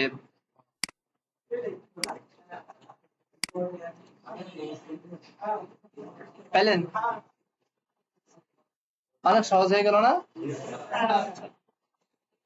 এই কারণে এখন দেখেন এই জিনিসটাকে আমরা এখন এতটুকু আপাতত শিখলাম, এই জিনিসটাকে আমি টেল ইউনিট এখন ইউজ করি। আমি এটাকে কপি করি, কপি করে এখানে আমি চলে যাই। আমি এখন এই ফ্লেক্সের কিছুই দেব না, এটাকে আমি সব বন্ধ করে দিই, ফ্লেক্স ব্যবহার করবো না, এখানেও ফ্লেক্স ব্যবহার করবো না। এখানে আমি ফার্স্টে ব্যবহার করবো হচ্ছে গ্রিড। নর্মালি গ্রিড দিলে আপনার তো কিছুই হবে না।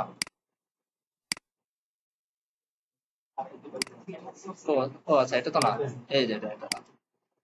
নর্মালি গ্রিড দিলে সে ওই যে উপরে নিচে চলে আসার কথা। আমি একটা কাজ করি, এটাকে এম বি মার্জিন বটম করে দিই, থার্ড ব্র্যাকেট দিয়ে 50 pixel, M B margin bottom. এইবার বোঝা যাচ্ছে, নিচে নিচে চলে আসছে। নর্মালি গ্রিড দিলে যা হয় তাই আসছে, আমরা তো বুঝি। এখন এই জায়গাটা আমাদেরকে ওই গ্রিড টেমপ্লেট ব্যবহার করতে হবে। Grid grid template column. তো গ্রিড টেমপ্লেট কলাম এর পরিবর্তে আমরা সরাসরি লিখতে পারি গ্রিড কলস 4। গ্রিড কলস 4, দুইটা ক্লাস দিয়ে দিলাম। এই দেখেন, সবাই ধরতে পারছেন জিনিসটা? র সিএসএস পারলে টেলিয়ন সিএসএস টা অনেক সহজ, অনেক সহজ, সবই করা সম্ভব। আচ্ছা, এখন এই যে জিনিসটা আমরা করলাম, হ্যাঁ, এই জিনিসটাকে আমরা একটু অন্যভাবে ম্যানেজ করতে পারি। সেটা হলো, এটাকে কপি করি, কপি করে আমরা একটা ফায়ারফক্সে যাই, ফায়ারফক্সে যাই, পেস্ট করি, আমরা রেসপন্সিভ ভিউতে যাই।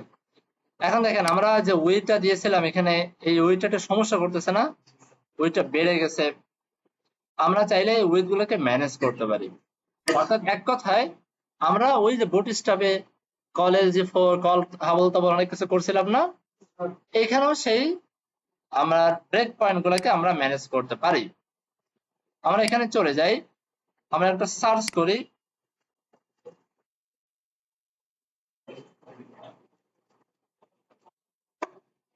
রেসপন্সিভ ব্রেক পয়েন্ট কই? আচ্ছা, কোথায় কোথায় কোথায়,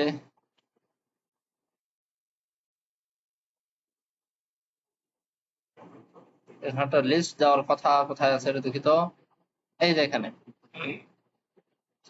দেখেন, এখানে 3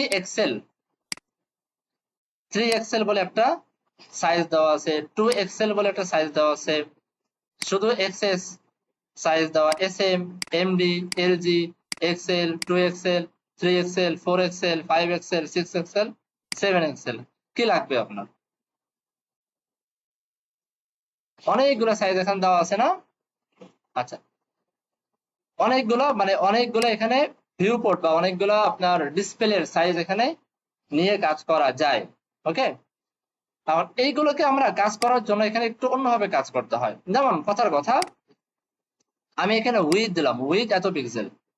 আমি এখানে জাস্ট এভাবে বললাম এলজি, এলজি লিখে একটা ক্লোন দিলাম, ক্লোন দিয়ে উইথ দিলাম। তার মানে এই ক্লাসটা এখন লার্জ ডিভাইসের ক্ষেত্রে কাজ করবে, আদার ডিভাইসের ক্ষেত্রে এটা কাজ করবে না। রিলোড করি, দেখেন ছোট করে যখন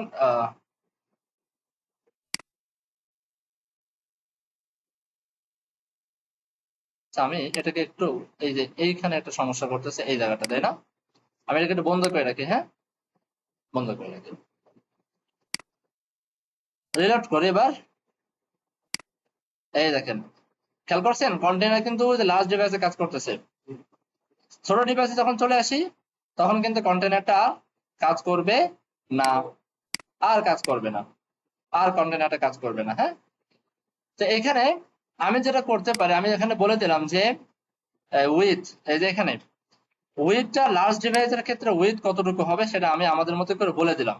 হ্যাঁ, আমি বলে দিলাম 1140 পিক্সেল না দিয়ে, তখন কথার কথা আমি এখানে 1080 করে দিলাম। 1080 পিক্সেল লার্জ ডিভাইসে কন্টেনার উইথ হবে ধরেন এত 1080 পিক্সেল। বেশ ভালো কথা। এখন এর ছোট যে ডিভাইস 1180 পিক্সেলের নিচে যে ডিভাইস গুলো আছে, সেই ডিভাইসে যখন আমি আসব তখন এর সাইজটা আরো কমাই দেবো। তার মানে লার্জ ডিভাইস থেকে যখন এমডি মিডিয়াম ডিভাইসে যখন আসব তখন আমি উইথ করে দিলাম কথার কথা, যে কত করতে পারি, ধরেন আমি 670 পিক্সেল করে দিলাম, এটা করে দিলাম। রিলোড করি, এই দেখেন ছোট হয়ে আসছে, বুঝতে পারছেন? এটাকে আরো অন্যভাবে ম্যানেজ করা যায়, আরো অনেকগুলো উপায় আছে, সেই উপায় ম্যানেজ করা যায়। আমি কন্টেনারটা এখন দেখাচ্ছি না, এটা আমি এই সাইজটা দেখানোর জন্য আপনাদের দেখানো মূলত উদ্দেশ্য। আমি এখানে বললাম যে ভাই তোমার যে লার্জ ডিভাইসে এলজি ডিভাইসে যে সাইজটা দেওয়া আছে সেই সাইজে যখন থাকবে তখন গ্রিড কলাম হবে 4টা, আর যখন মিডিয়াম ডিভাইসে চলে আসবে তখন গ্রিড কলস হবে 2টা। হতে পারে না এরকম? রিলোড করি, আচ্ছা এটা তো না ফায়ারফক্সে, ফায়ারফক্সে আছে।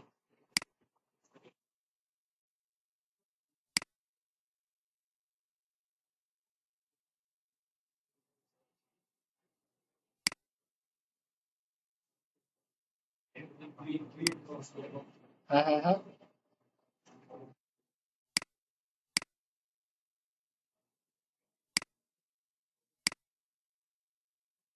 সেটা লার্জ ডিভাইসে আমি একটু ছোট করি তো।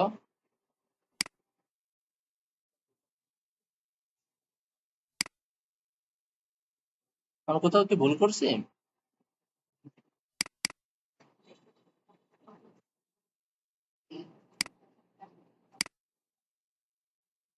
2টা আসছে কিন্তু 4টে আসতেছে না কোনো কারণে। হ্যাঁ হ্যাঁ। ও আচ্ছা আচ্ছা আচ্ছা, আমি এখানে একটা ভুল করে লিখতে ভুল করে ফেলছিলাম তাই না? ক্লাস লিখতে ভুল করে ফেলছিলাম, তাই তো বলি কাজ কেন করবে না। আমি এটা আবার লিখি, এলজি ক্লোন গ্রিড কলস 4 লিখলাম, আসেনি?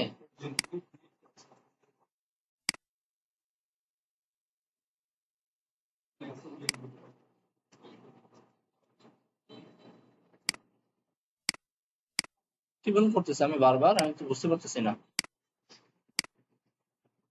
ওফ,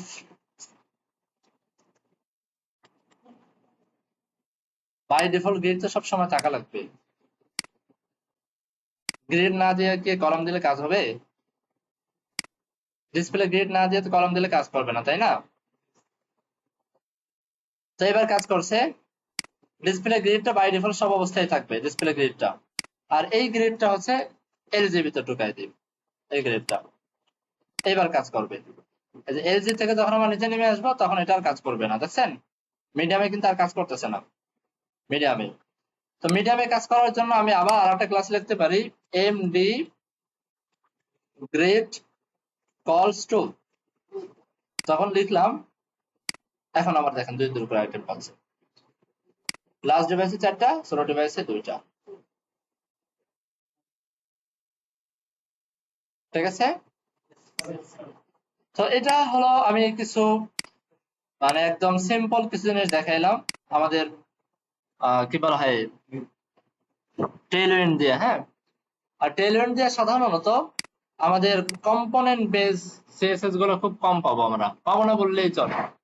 এখানে সবকিছুই আমরা হেল্পার ক্লাসের মতো করে, মানে কেমন জানি আমি নর্মাল সিএসএস লিখতেছি, আমি পুরো সিএসএস লিখতেছি কিন্তু সিএসএস এর আলাদা ফাইল না রেখে আমরা এর ভিতরে লিখতেছি, বিষয়টা অনেকটা এরকম, বুঝতে পারছেন?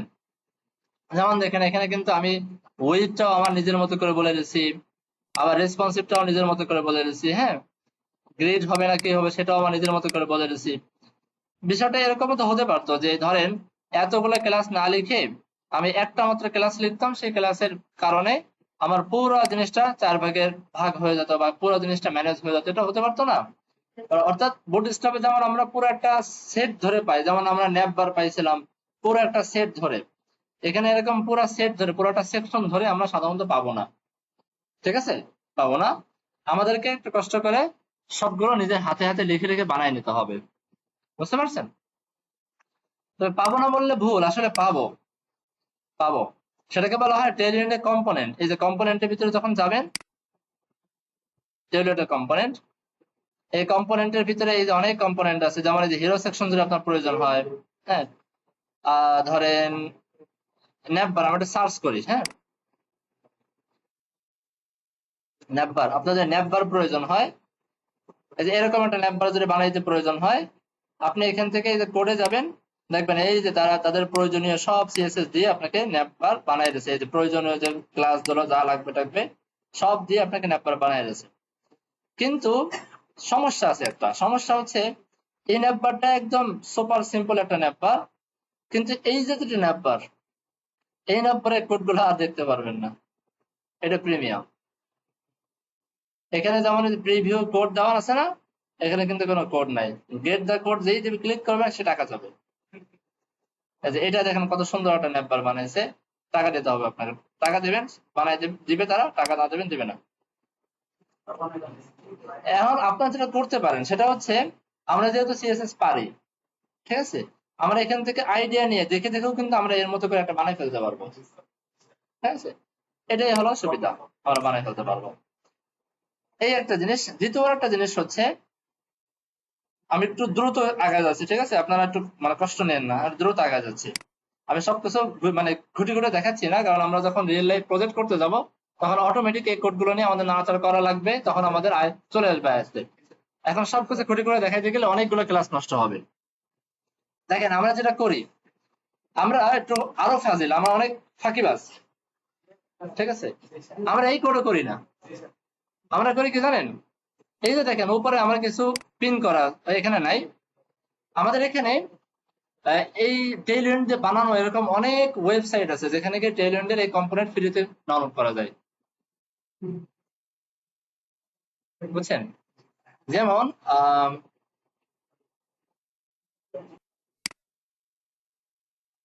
ফ্লো বাইট, ফ্লো বাইটের ভিতরে চলে যান, এখান থেকে ডক্সে যান,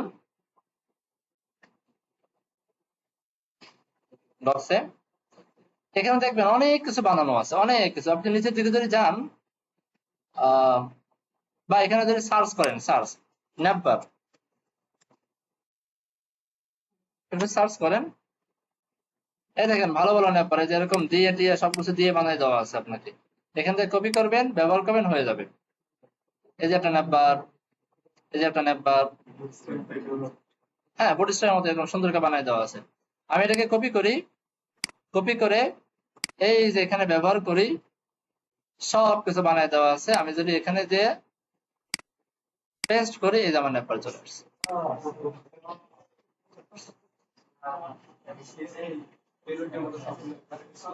হ্যাঁ পেয়ে গেছে না ভাই সবকিছু রেসপন্সিভ সহ, কিন্তু এখানে কিছু জিনিস পাবেন না, কিছু জিনিস পাইতে গেলে আপনাকে ওই যে ফ্লোবাইটের যে জাভাস্ক্রিপ্ট ফাইল, সেই জাভাস্ক্রিপ্ট ফাইলগুলো লিংক আপ করাতে হবে, দেখাবো ইনশাআল্লাহ, ভয় নেই। ফায়ারফক্সে যান, রে এই যে এখানে কন্ট্রোল শিফট এম চাপেন, এই দেখেন রেসপন্সিভ করা, দেখছেন, এই যে এখানে বাটন চলে আসছে, কিন্তু বাটনে ক্লিক করলে যে কাজটা, সেই কাজটা ঘটতেছে না। আমরা জানি বুটস্ট্র্যাপের মতোই, বুটস্ট্র্যাপে ক্লিক করার পরে কি ঘটবে না ঘটবে, এটা তো জাভাস্ক্রিপ্ট ফাইল লিংক আপ না করলে আসে না, এখানেও আসবে না, আমরা জাভাস্ক্রিপ্ট লিংক আপ করে তখন পেয়ে যাব। সেটা বুঝাইতে পারছি, তো ভয়ের কিছু নাই, পারবো ইনশাল্লাহ, সবই আমরা পারবো। তো আপনারা যেটা করবেন, হ্যাঁ না এখানেও কাজ করবে না, এটার জন্য আপনার টেলউইন্ডের জাভাস্ক্রিপ্ট ফাইলগুলো লাগবে, হ্যাঁ টেলউইন্ডের জাভাস্ক্রিপ্ট মানে ফ্লো বাইটের জাভাস্ক্রিপ্ট ফাইলগুলো লাগবে, আপনারা এখান থেকে ঘাটলে পেয়ে যাবেন, গেট স্টার্টেড যখন যাবেন সেখানে পেয়ে যাবেন, এই যে এখানে জাভাস্ক্রিপ্ট ফাইল টাইল সবকিছু আছে, আপনারা কিন্তু আমি দেখাই দেবো, আপাতত ঘাটাঘাটি বেশি করার দরকার নেই, জাভাস্ক্রিপ্ট নিয়ে এতটুকু থাকুক। আপনাদের কাজ যেটা সেটা হলো, আপনারা জাস্ট এখানে গিয়ে একটু নাড়াচাড়া করবেন, যতটুকু পারেন নাড়াচাড়া করবেন এখানে, হ্যাঁ নাড়াচাড়া করবেন। আমি আস্তে আস্তে করে আগামীকাল ইনশাল্লাহ আমি আরো কিছু রেসপন্সিভের ভিউ দেখাই দেবো, কিছু রেসপন্সিভের কিছু কৌশল, সহজে কিভাবে রেসপন্সিভ করি, এবং আমরা কিভাবে কিছু কাস্টম ক্লাস, আমাদের নিজেদের মতো কিছু ক্লাস আমরা কিভাবে টেলেন্টের ভিতরে ব্যবহার করতে পারি, নিজেদের বানানো কিছু ক্লাস ব্যবহার করতে পারি। অথবা যেমন কথার কথা, ওই যে আমরা প্রাইমারি কালার বলে একটা ক্লাস বানাইতাম না, প্রাইমারি, তো এরকম কিছু ক্লাস বানানো যায় এখানে। এটাকে আমি বন্ধ করি, এখানে ধরেন আমি যদি ক্লাস দিই, ক্লাস টেক্সট, এরপর এখানে কালারের নাম লিখবো না আমরা, ব্লু বা কিছু একটা লিখবো এখানে কালারের নাম। তো এখানে চাইলে এই টেক্সটের পরে আমরা আমাদের কাস্টম একটা ক্লাসও বানাইতে পারি। কথার কথা প্রাইমারি এরকম একটা কালার বানাইলাম, এই প্রাইমারি কালারের সাহায্যে আমাদের একটা প্রাইমারি কালার সেট আপ করা থাকবে, সেই কালারটা পেয়ে যাবে। এইটা কিভাবে সেট আপ করে এটা ইনশাল্লাহ আগামী দিন দেখাবো, ঠিক আছে। এখানে দেখেন কিছু, আপনারা যেটা করবেন সেটা হচ্ছে ফন্টের সাইজ, আপনারা এখানে সার্চ করবেন যে আমরা টেক্সটের সাইজ আমরা চেঞ্জ করতে চাই। তো টেক্সটের সাইজ চেঞ্জ করার জন্য সিএসএস এর কোন প্রপার্টি নিয়ে কাজ করি আমরা, ফন্ট সাইজ না, এখানে ওই প্রপার্টি লিখে সার্চ করবেন, ফন্ট সাইজ লিখে সার্চ করবেন। দেখেন ফন্ট সাইজ লিখে সার্চ করলে এই যে টেক্সট এক্সএস, এটা ফন্ট সাইজ কত এই যে এখানে বলে দিয়েছে, হ্যাঁ এই যে 12 পিক্সেল, এই যে আরএম এ দিয়ে দিয়েছে, আবার পিক্সেলও বলে দিয়েছে 12 পিক্সেল। তো আপনি যদি টেক্সট এসএম লেখেন কতটুকু হবে, text base, text LG, XL, হাবল তাবল সব আছে এখানে। তো এত কিছু করার পরেও যদি আপনার মন না ভরে, তাহলে আপনি কি করবেন, টেক্সট হাইফেন দিয়ে থার্ড ব্র্যাকেটের ভিতরে আপনার ইচ্ছা মতো ভ্যালু দিয়ে দেবেন। বুঝতে পারছেন, যা দেবেন তাই কাজ করবে, যা ইচ্ছা তাই দিতে পারেন। এখানে মনে করেন আপনার ব্যাকগ্রাউন্ড নিয়ে কাজ করার ইচ্ছা, ব্যাকগ্রাউন্ড, ব্যাকগ্রাউন্ডে কাজ করার জন্য আমরা কি ব্যবহার করি, সরাসরি ব্যাকগ্রাউন্ড না, ব্যাকগ্রাউন্ড কালার বা ব্যাকগ্রাউন্ড ইমেজ।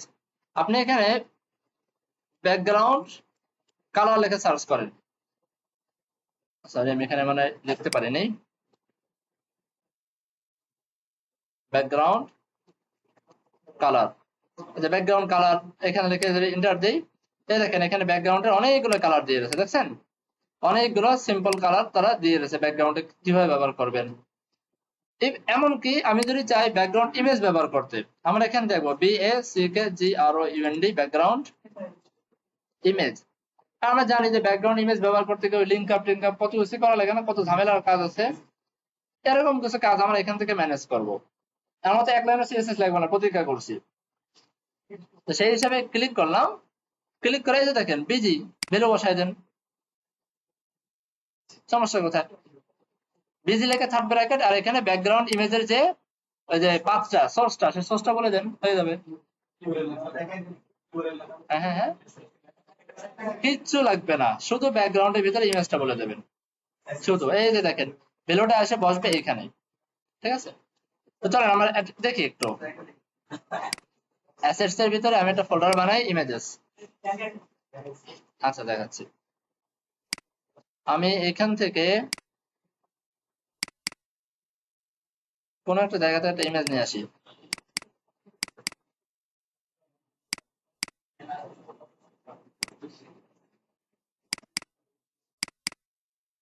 এরকম একটা ইমেজ নিয়ে আসি,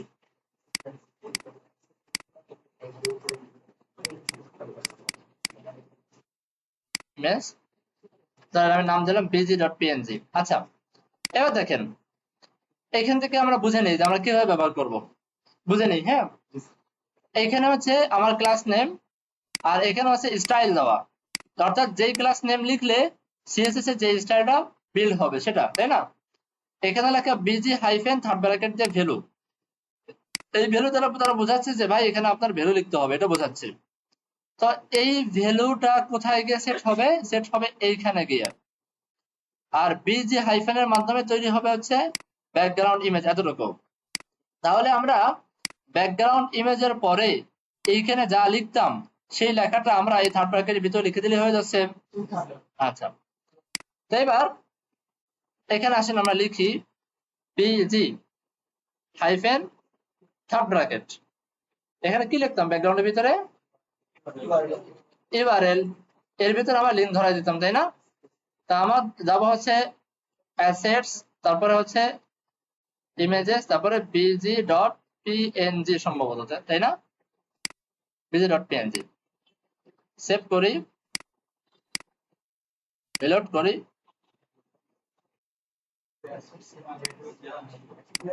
আচ্ছা এইখানে এইখানে এটা না দিয়ে এটা ব্যাকগ্রাউন্ড কালার দেওয়া আছে, তো এখানে দেই, এখানে দেই, তো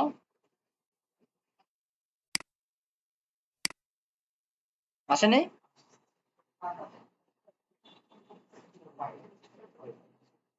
কি ব্যাপার, আসো না কেন?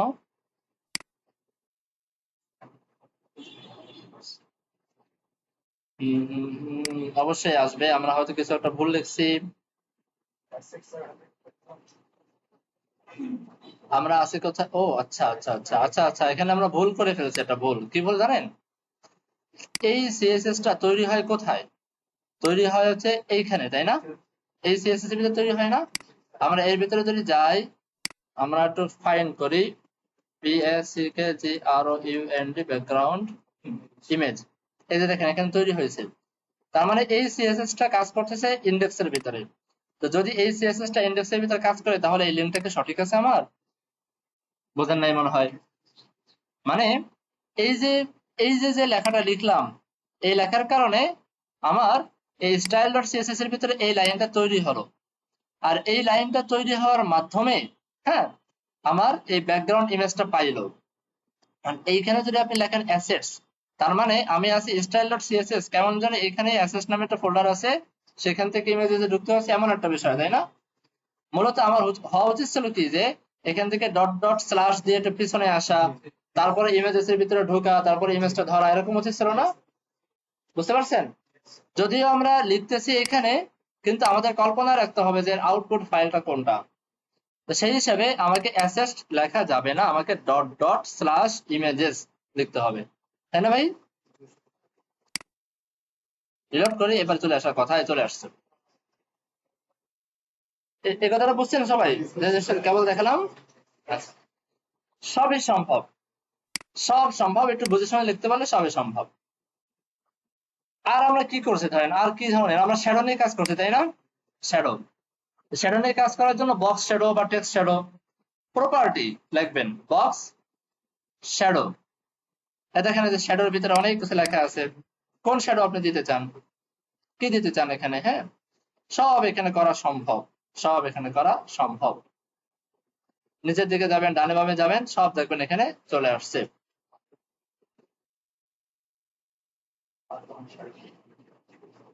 সব এখানে পেয়ে যাবেন। মনে করেন আমরা আর কি লিখছি, বর্ডার, বর্ডার, বর্ডার লিখে সার্চ করেন, এই যে বর্ডার, সব চলে আসছে এখানে। বর্ডার রিলেটেড যা আছে এখানে সব পেয়ে যাবেন। বুঝতে পারছেন ভাই? হ্যাঁ, না, বানাইতে হবে, নিজের করে বানাইতে হবে, হ্যাঁ। তো এইভাবে ইনশাল্লাহ আপনারা যতটুকু পারেন দেখে রাখেন। আমরা খুব দ্রুত একটা প্রজেক্ট শুরু করবো ইনশাল্লাহ। আমরা জাভা স্ক্রিপ্ট দিয়ে একটা প্রজেক্ট করব, তার ভিতরে আমাদের সিএসএস গুলো থাকবে সব টেলএন্ড দিয়ে।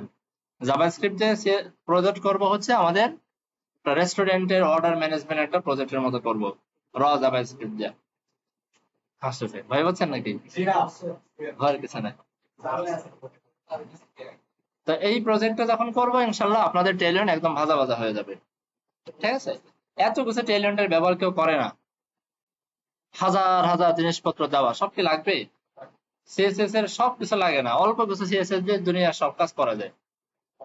কালার, ব্যাকগ্রাউন্ড ইমেজ, কিছু মানে বর্ডার, তারপরে শ্যাডো, এই টুকটাক কাজ দিয়ে তো সব কাজ করে। ফ্লেক্স অথবা গ্রিড, দুটোর যে কোনো একটা, এগুলো মাঝে মাঝে লাগে, উইথ লাগে, দুই চারটে জিনিস দিয়ে সব কাজ করা যায়। র জাভাস্ক্রিপ্ট মানে শুধু জাভাস্ক্রিপ্ট, জাভাস্ক্রিপ্ট কোনো ফ্রেমওয়ার্ক না। না, আর কোনো সিএসএস এর কোনো খানা নাই, ট্যালেন্ট, এখন থেকে ট্যালেন্ট। আচ্ছা, এবার আসি, গত ক্লাসে আমরা জাভাস্ক্রিপ্ট যেগুলো দেখছিলাম, এগুলো নিয়ে আমাদের অনেকের এখনো কনফিউশন রয়ে গেছে। আমরা ওটা একটু একটু রিপিট করি। আমি এগুলো সব কেটে দিই, কেটে দিই। আমাদেরকে স্পিডটা আরো একটু বাড়াইতে হবে। সবাইকে মানে অনেক স্টুডেন্ট দেখতেছি যে অনেক ঝিমায় যাচ্ছেন, স্পিড বাড়াইতে হবে, ঠিক আছে? নাহলে আমরা কিন্তু কভার করতে পারবো না, আমাদের অনেক কিছু শিখতে হবে না, এগুলো আমরা কভার করতে পারবো না। আমি কিন্তু সবকিছু মানে মিড রেঞ্জ পর্যন্ত বলা যেতে পারে, মানে পরিপূর্ণ দেখাচ্ছি না। যেমন বডি স্টাফ দিয়ে চাইলে কিন্তু আমি পুরো একটা প্রজেক্ট দেখাইতে পারতাম, আমারও ভালো লাগতো। এক প্রজেক্ট নিয়ে আমি কত অনেকগুলো ক্লাস পার করে দিতে পারতেছি। আমি দেখাচ্ছি না কেন, আমার এগুলো খুব একটা কাজে লাগবে না।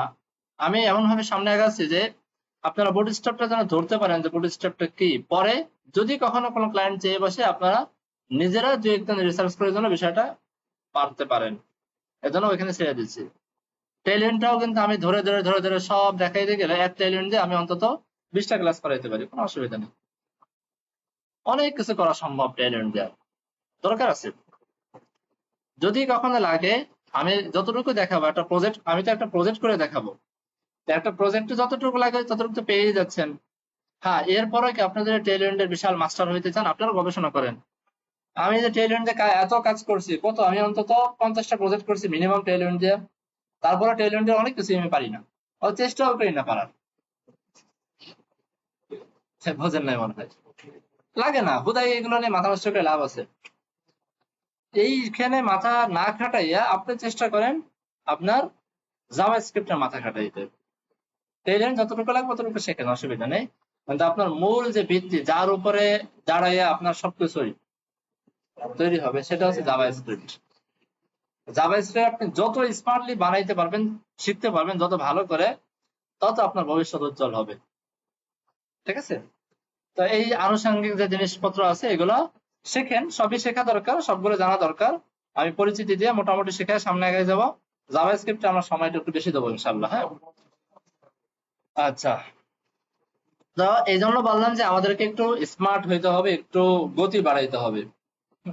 আপনি আমার ভরসা যদি বসে থাকেন যে টেইলউইন্ড সব আমি দেখাই দেবো, যদি বলেন আমি দেখানো শুরু করে দিই, শেষ পর্যন্ত দেখবেন অনেক কিছু শেখা বাকি রয়ে যাবে। ঠিক আছে? জাভাস্ক্রিপ্টটা খুবই ভালো করে শিখতে হবে। ওই জাভাস্ক্রিপ্ট ভালো করে শেখার পরে, এরপরে আমরা যেমন এইচটিএমএল এর এখন যে কোনো ট্যাগ, আপনি নতুন একটা ট্যাগ দেখছেন, ওই ট্যাগটা শিখতে আপনার একদম মাইরে কেটে হইলেও 5 মিনিট সময় লাগবে। আমি মিথ্যা কথা বললাম?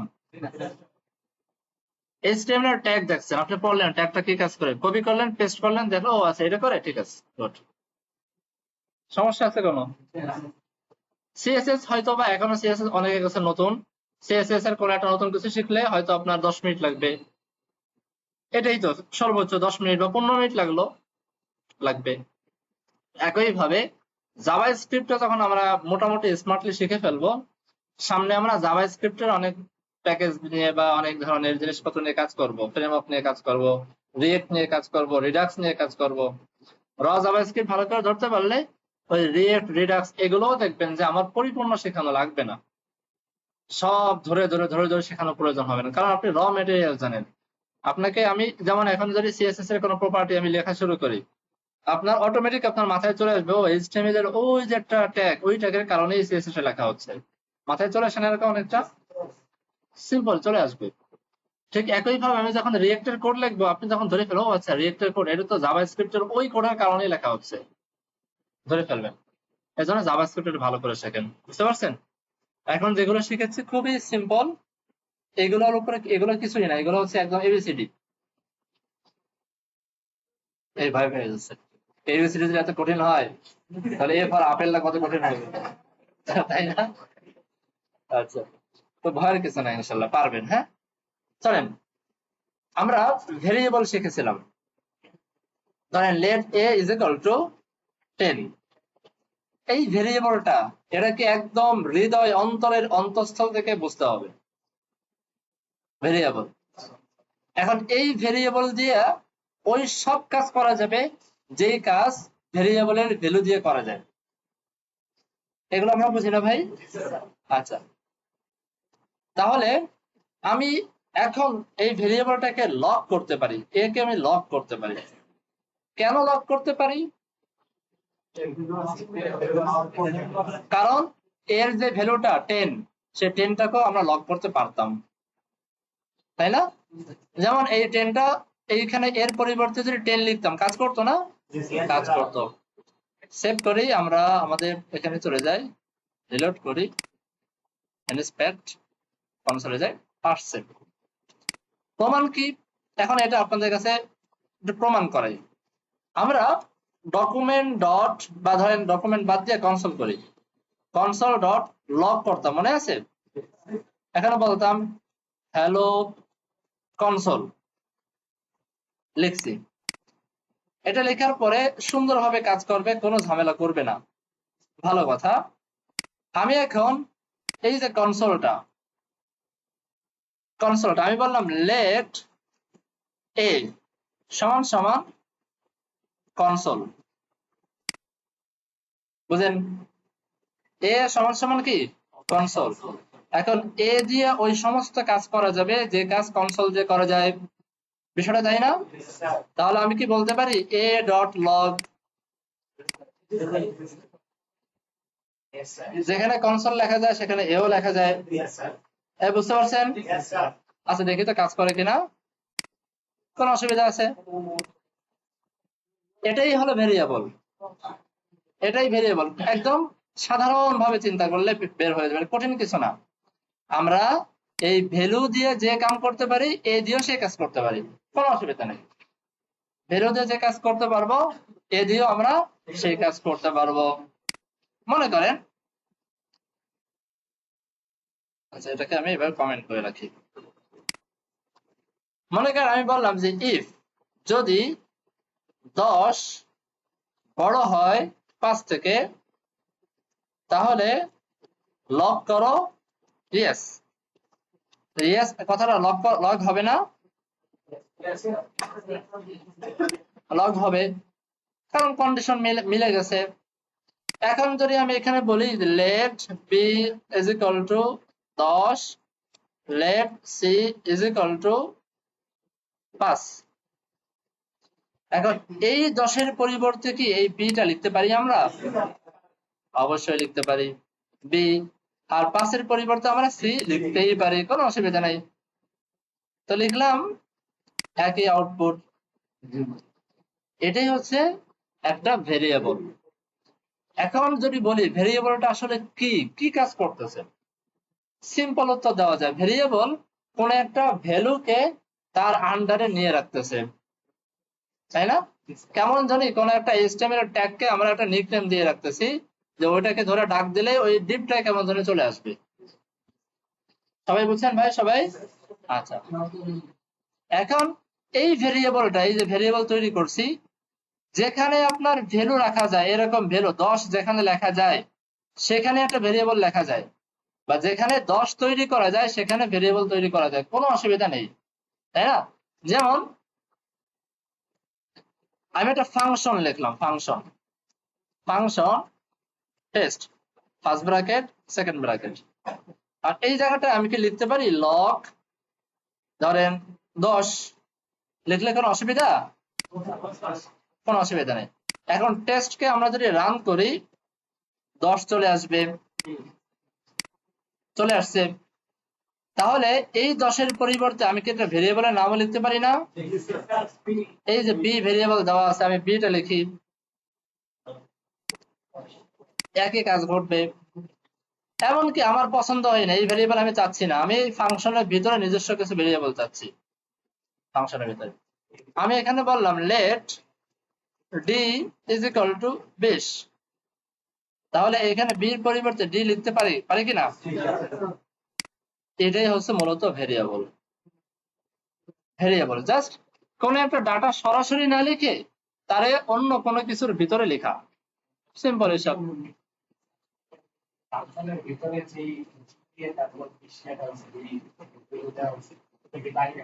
না, কাজ করবে না। আচ্ছা, আপনারা স্কোপ শব্দটার অর্থ জানেন? স্কোপ, হ্যাঁ, আমরা বলি না যে এই কাজটা করার আমার কোনো স্কোপ নাই, সুযোগ বা সুবিধা, এরকম বোঝায় না? সাধ্য, বোঝেন এই কথাটা? এই শব্দটা অর্থ জানেন না? তুমি মানে কিভাবে কাজটা করলে, এই কাজ করার তোমার কোনো স্কোপ আছে, এরকম বলি। তোমার কি কোনো শক্তি আছে বা তোমার সাধ্য আছে এটা করার, এরকম বুঝি না আমরা? জাভাস্ক্রিপ্টে স্কোপ বলে একটা কথা আছে। হ্যাঁ হ্যাঁ হ্যাঁ, ওই একই কথা প্রায়। স্কোপ মানে সুযোগ বা সুবিধা বোঝায় স্কোপ মানে, হ্যাঁ। জাভাস্ক্রিপ্টে এরকম স্কোপ আছে, দুই ধরনের স্কোপ আছে, একটাকে বলা হয় গ্লোবাল স্কোপ আর একটাকে বলা হয় লোকাল স্কোপ, ঠিক আছে? একটাকে বলা হয় গ্লোবাল স্কোপ আর একটা বলা হয় লোকাল স্কোপ। আচ্ছা, আমরা তাহলে প্রশ্নটা যেহেতু আসছে আমরা এই প্রশ্নটার উত্তরটা নিয়ে নিই। দেখেন, আমরা আমরা এইখানে যে কোডগুলো লিখতেছি আমি একটু ডিপলি দেখানোর চেষ্টা করি, দেখেন আপনারা একটু মানে কান খুলে শোনেন, আশা করি আপনারা বুঝতে পারবেন। এখানে আমরা যে কোডগুলো লিখি, কোডগুলা, হ্যাঁ, এই কোডগুলা অনেকটা একটা মানে চেইনিং আকারে তৈরি হয় জাভাস্ক্রিপ্টের বিহাইন্ড দ্য সিন, মানে প্যারেন্ট চাইল্ড আকারে তৈরি হয়। ঠিক আছে, আমি যদি এইচটিএমএল দিয়ে লিখতে যাইতাম তাহলে আরো মনে হয় একটু সুবিধা হতো। ধরেন আমি একটা ডিপ নিলাম, ডিপ তৈরি করলাম, এই ডিপের ভিতরে আরেকটা ডিপ তৈরি করলাম, আর এইখানে একটা ডিপ তৈরি করলাম, ডিপ। এখন এই ডিপের ভিতরে কোনো কন্টেন্ট যদি আমি লিখি, সে কন্টেন্টের সীমানা হচ্ছে এই শুরু থেকে শেষ পর্যন্ত এই জায়গাটা, এতটুকু হচ্ছে এই ডিপের সীমানা, সেটা তাই না? আচ্ছা, আবার এই ডিপের সীমানা হচ্ছে এই মাঝখানের এই জায়গাটুকু, এতটুকু বুঝছি? আচ্ছা, তাহলে আমরা যখন ফাংশন লিখি, ফাংশন, আমি একটা ফাংশন লিখলাম, ধরেন test2, এই ফাংশনের ভিতরে যদি আমি একটা কোনো ভেরিয়েবল লিখি abc is equal to 10, তাহলে এইবার একটু যদি আমরা ঠান্ডা মাথায় চিন্তা করি, তাহলে এই ভেরিয়েবলটা হলো এই সেকেন্ড ব্র্যাকেটের ভিতরের সম্পদ, বিষয়টা তাই না? এই সেকেন্ড যত সময় পর্যন্ত আমি test2 কে লোড না করব, অত সময় পর্যন্ত এর ভিতরের জিনিসপত্র কিন্তু রান হবে না। তার মানে বোঝা গেল এই সেকেন্ড ব্র্যাকেট থেকে এই সেকেন্ড ব্র্যাকেট পর্যন্ত পুরোটা হচ্ছে এই test2 ব্যক্তিগত সম্পত্তি। কারণ এই ব্যক্তিগত সম্পত্তি, এটাকে আপনি যদি চান বাহিরে কোথাও লক করতে এবিসি, তাহলে আপনাকে একটা এরর দেবে, বলবে এবিসি আমি কিছু চিনতেছি না। কেন চিনতেছি না? কারণ হলো এটা হলো এই এবিসিটা হচ্ছে এই test2 ব্যক্তিগত সম্পদ, এই এরিয়ার ভিতরের জিনিস, বুঝতে পারছি? হ্যাঁ, আমরা যদি করে দেখি এটা এরর দিবে। আচ্ছা, এবিসি ইজ নট ডিফাইন্ড, ডিফাইনই করা নাই, তাহলে মানে এটা এরর দিল।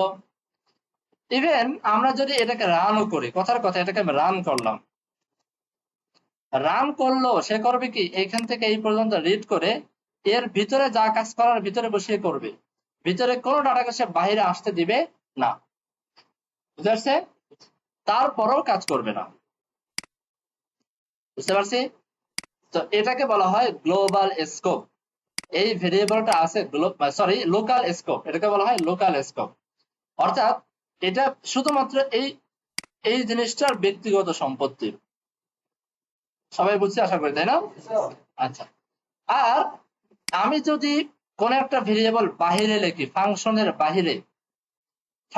বাহিরে যখন লিখবো, তখন এটা হয়ে যায় গ্লোবাল স্কোপ। গ্লোবাল স্কোপ মানে এটা এখন সব জায়গায় ব্যবহার করা যাবে, ফাংশনের ভিতরেও ব্যবহার করা যাবে, ফাংশনের বাহিরেও ব্যবহার করা যাবে, বুঝতে পারছি? তা আমরা যখন কোন ফাংশনের ভিতরে কোন ভেরিয়েবল লিখবো, সেটা ওই সেকেন্ড ব্র্যাকেটের ভিতরে কাজ করবে, এর বাইরে কাজ করবে না, বুঝতে পারছি? বাইরে কাজ করবে না। কিন্তু যদি আমরা বাহিরে লিখি, কোনো কিছু বাহিরে লিখি, তখন সেটা তার ভিতরে সবকিছুর ভিতরে কাজ করবে। ক্লিয়ার? যেমন ধরেন আমরা একটা ফাংশন লিখলাম, ফাংশনের ভিতরে এই জায়গা যদি আরেকটা ফাংশন লিখতাম, 3টা এ দিলাম, আরেকটা ফাংশন লিখতাম, হ্যাঁ এটা লেখা যায়, কোনো অসুবিধা নেই। তাহলে এইখানে যদি আমি ধরেন লক করে দিই এ বি সি, বলেন তো এখানে কাজ করবে কিনা? আমি বলছিলাম যে এই এবিসি কাজ করবে এই সেকেন্ড ব্র্যাকেট থেকে এই সেকেন্ড ব্র্যাকেট এ এর ভিতরে। তাহলে এ কনসোল লগের ভিতরে কি আছে? এই সেকেন্ড ব্র্যাকেটের ভিতরে আছে কনসোল লগ, কাজ করবে? অবশ্যই কাজ করবে, কোনো অসুবিধা নেই, কাজ করবে। কেন? এটা যদিও এই এবিসি যদিও আপনার পুরা আমার প্রজেক্টটাকে কেন্দ্র করে এটা একটা লোকাল স্কোপ, কারণ এটার ফাংশনের ভিতরে আছে, কিন্তু এটার জন্য এই ফাংশনের জন্য কেমন জানি অনেকটা গ্লোবাল স্কোপের মতো কাজ করতেছে, তাই না? সে যদিও একেবারে বড় ভাই না, কিন্তু এই ফাংশনের কাছে কেমন জানি এটা বড় ভাই। বিষয়টা অনেকটা এরকম, তাই না? আচ্ছা, তো এটাকে বলা হয় লোকাল স্কোপ এবং গ্লোবাল স্কোপ। আচ্ছা, আশা করি আপনারা বুঝছেন। এখন এই বাহিরের জিনিসটা কেন কাজ করে, এটা একটা প্রশ্ন আসতে পারে, তো বাইরের জিনিস ভিতরে কেন কাজ করে।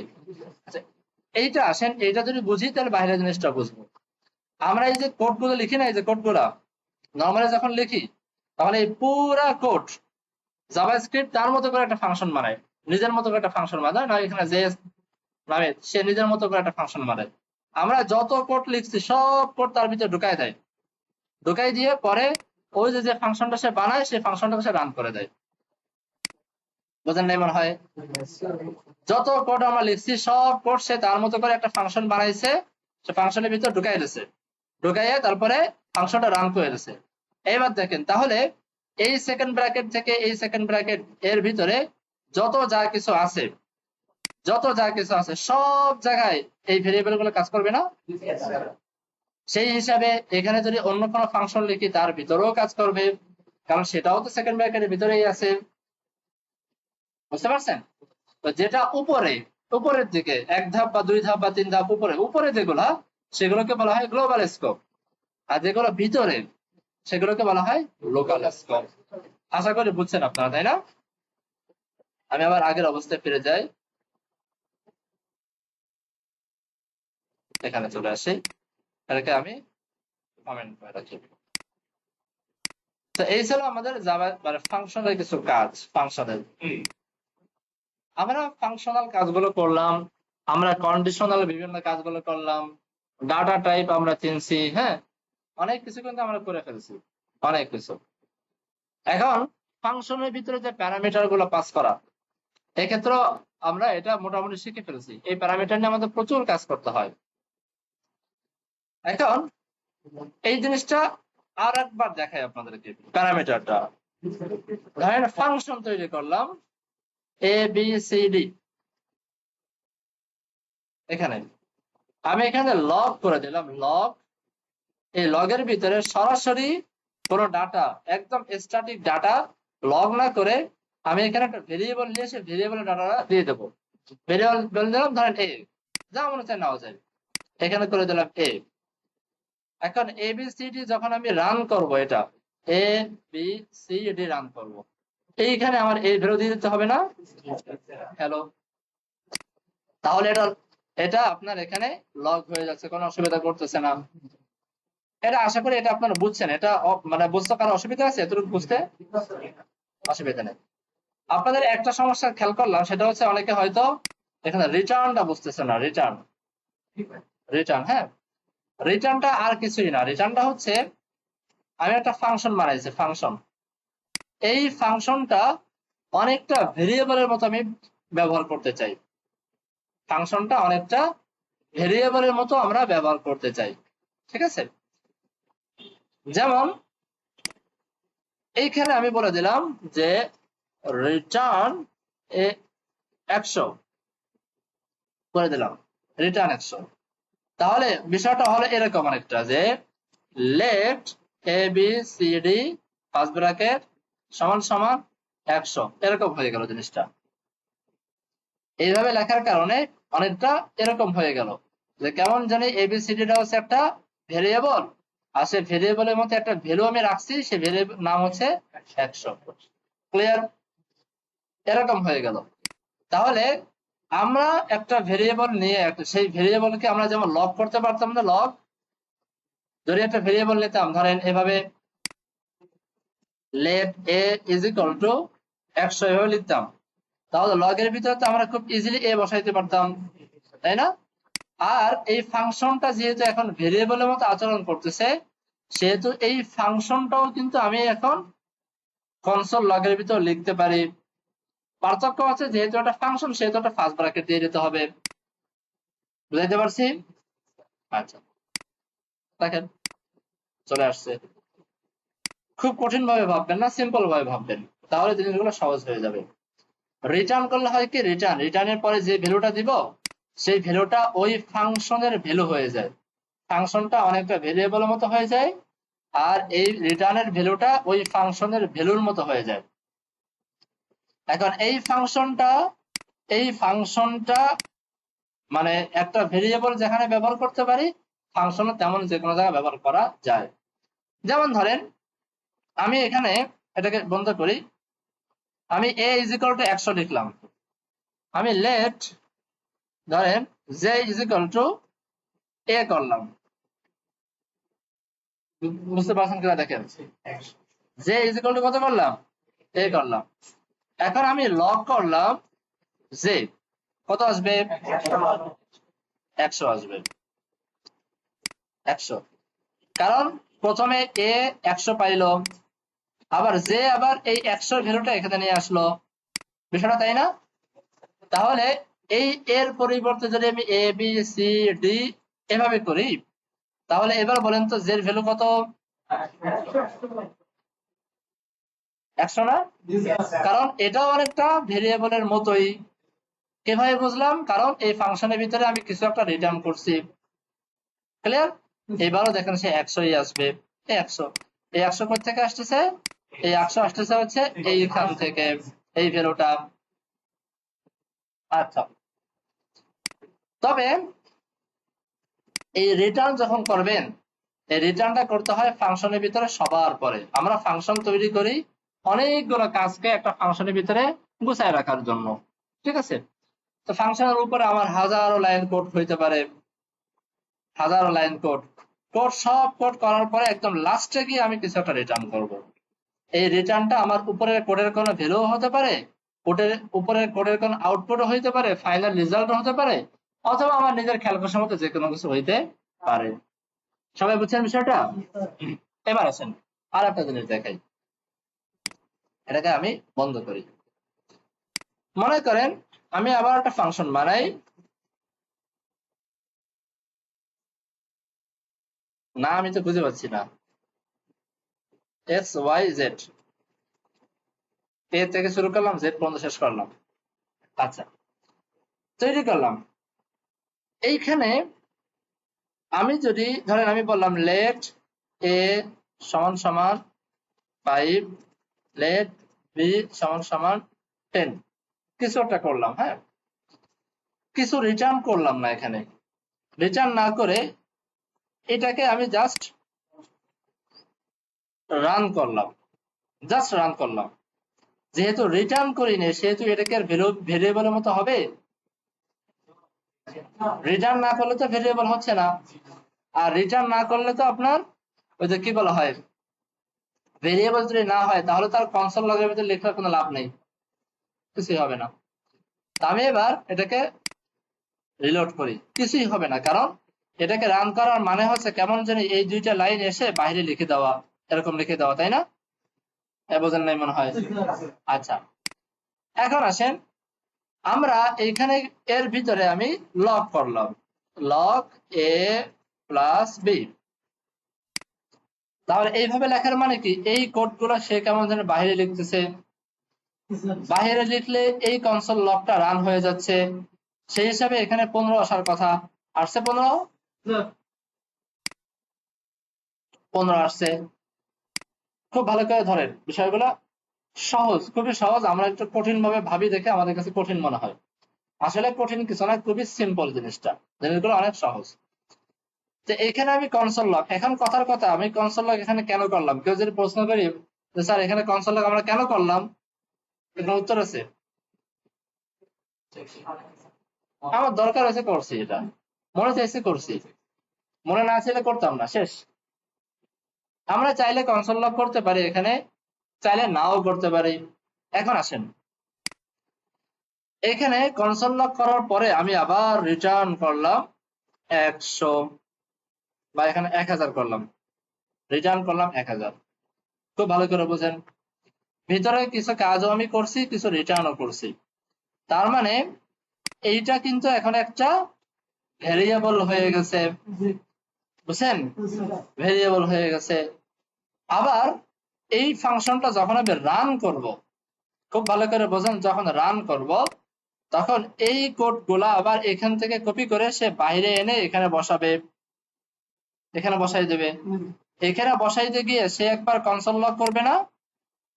কনসোল লক করে ফেলবে তো? কনসোল লক করে ফেলবে। এরপরে আবার রিটার্নের ভ্যালুটা আমি নর্মালি যদি এইভাবে লিখি, তার মানে অনেকটা ব্যাপারটা এরকম হবে যে আমি লেট এরকম একটা ভেরিয়েবল লিখলাম যে 1000, আর এই ভেরিয়েবলটা আমি খামোখা এরকম লিখে রাখলাম নিচে। এতে কোনো লাভ আছে? বোঝেন নাই মনে হয়। সবাই বুঝছেন? তো এই ফাংশনটা রান করার দ্বারা কি হলো, ভিতরে কোড গুলা বাইরে চলে আসলো। আবার এই ফাংশনটা একটা ভেরিয়েবল, যে ভেরিয়েবলের ভ্যালু হচ্ছে 1000। তো এই 1000টা এইভাবে লেখার মানে হচ্ছে কেমন যেন এরকম খোলামেলা আমি একটা ভেরিয়েবল লিখে ফালাই রাখছি। বিষয়টা সবাই বুঝছেন না? তো যদি আমি নর্মালি এভাবে ফালাই রাখি, তাহলে কেমন যেন এখানে আমি এরকম 1000 লিখে রাখছি। নর্মালি লিখলে তো সেটা কনসোল লগ হবে না, অন্য কোনো কিছুই হবে না, প্লেন আমি লিখে রাখছি, ফালাই রাখছি লিখে, তাই না? কিন্তু একটা কাজ তো অন্তত ঘটবে, সেটা হচ্ছে কনসোল লগটা তো হবে। কেন কনসোল লগ হবে? কারণ এই কোডটাকে যখন সে বাইরে লিখতে যাবে, তখন অন্তত কনসোল লগ তো হবে। বোঝেন না সবাই? হ্যাঁ হ্যাঁ, সে তো আগে এই কাজ করবে, তারপরে এই কাজ করবে, তারপরে এই কাজ করবে, দেন সে ফাংশনটাকে ভেরিয়েবল বানাবে। তো ফাংশন ভেরিয়েবল বানাইতে সে তো লগ অ্যাটাক করে বসবে, বিষয়টা তাই না? এবার দেখি তো আসলে করে কিনা। পণ্য চলে আসার কথা, দেখেন পণ্য চলে আসছে না? হ্যাঁ, কোনটা লক করার পর নিচে নামবে না? অবশ্যই নামবে। এই দেখেন আমি আবার একটা লক করি, দিস ইজ ফ্রম ফাংশন। বেশি বেশি মাথায় চাপ দিয়ে না, সিম্পল ভাবে চিন্তা করেন। দেখেন রিটার্ন হওয়ার আগ পর্যন্ত আমি যে কাজ করব সব কাজ এখানে করবে। মানে আমি যখন ফাংশনটা এইভাবে রান করলাম, ফাংশন রান করার মানে কি, এই ভিতরে কোড গুলোকে এক্সিকিউট করা না, এগুলো কাজে লাগানো না? তো এগুলো কাজে লাগাইতে গিয়ে সে ভেরিয়েবল বানাবে, কনসোল লক করবে, কিন্তু শেষে এসে যখন দেখবে যে একটা রিটার্ন ভ্যালু দেওয়া আছে, তখন এই কাজগুলো সংগঠিত করার পরে সে এই ফাংশনের হাতে এই ভ্যালুটাকে তুলে দিবে। তার মানে এই ফাংশনটা তখন অনেকটা ভেরিয়েবলের মতো হয়ে যাবে, যার ভ্যালু হবে এটা। আর এই কাম ঘটার আগেই সে অনেকগুলো কাম ঘটায় ফেলবে। বিষয়টা তাই না? আচ্ছা, এখন এটা করলাম, খুব ভালো কথা, এই কাজগুলো আমার ঘটলো, ফাংশনটা রানও করলাম, আমার এখানে চলে আসলো।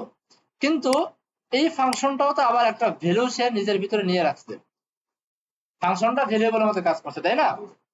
তাহলে এটাকে কমেন্ট করে আমি আবার এক জায়গায় লগ করলাম। এই লগের ভিতরে আমি এক্স ওয়াই জেড ফাংশনটা রান করলাম। এবার বলেন তো কি ঘটবে? 1000ও আসবে না?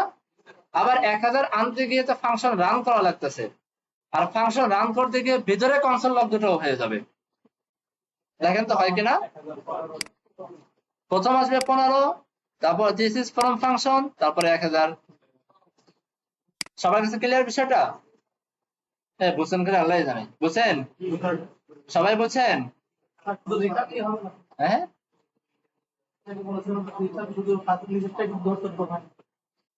না না না, শুধু রিটার্ন নিজেরটা না, এই রিটার্নের পরে আমি যে ভ্যালুটা দিব, হ্যাঁ, এই ভ্যালুটাই এই ফাংশনের ভ্যালু হিসেবে কাউন্ট করে। ঠিক আছে?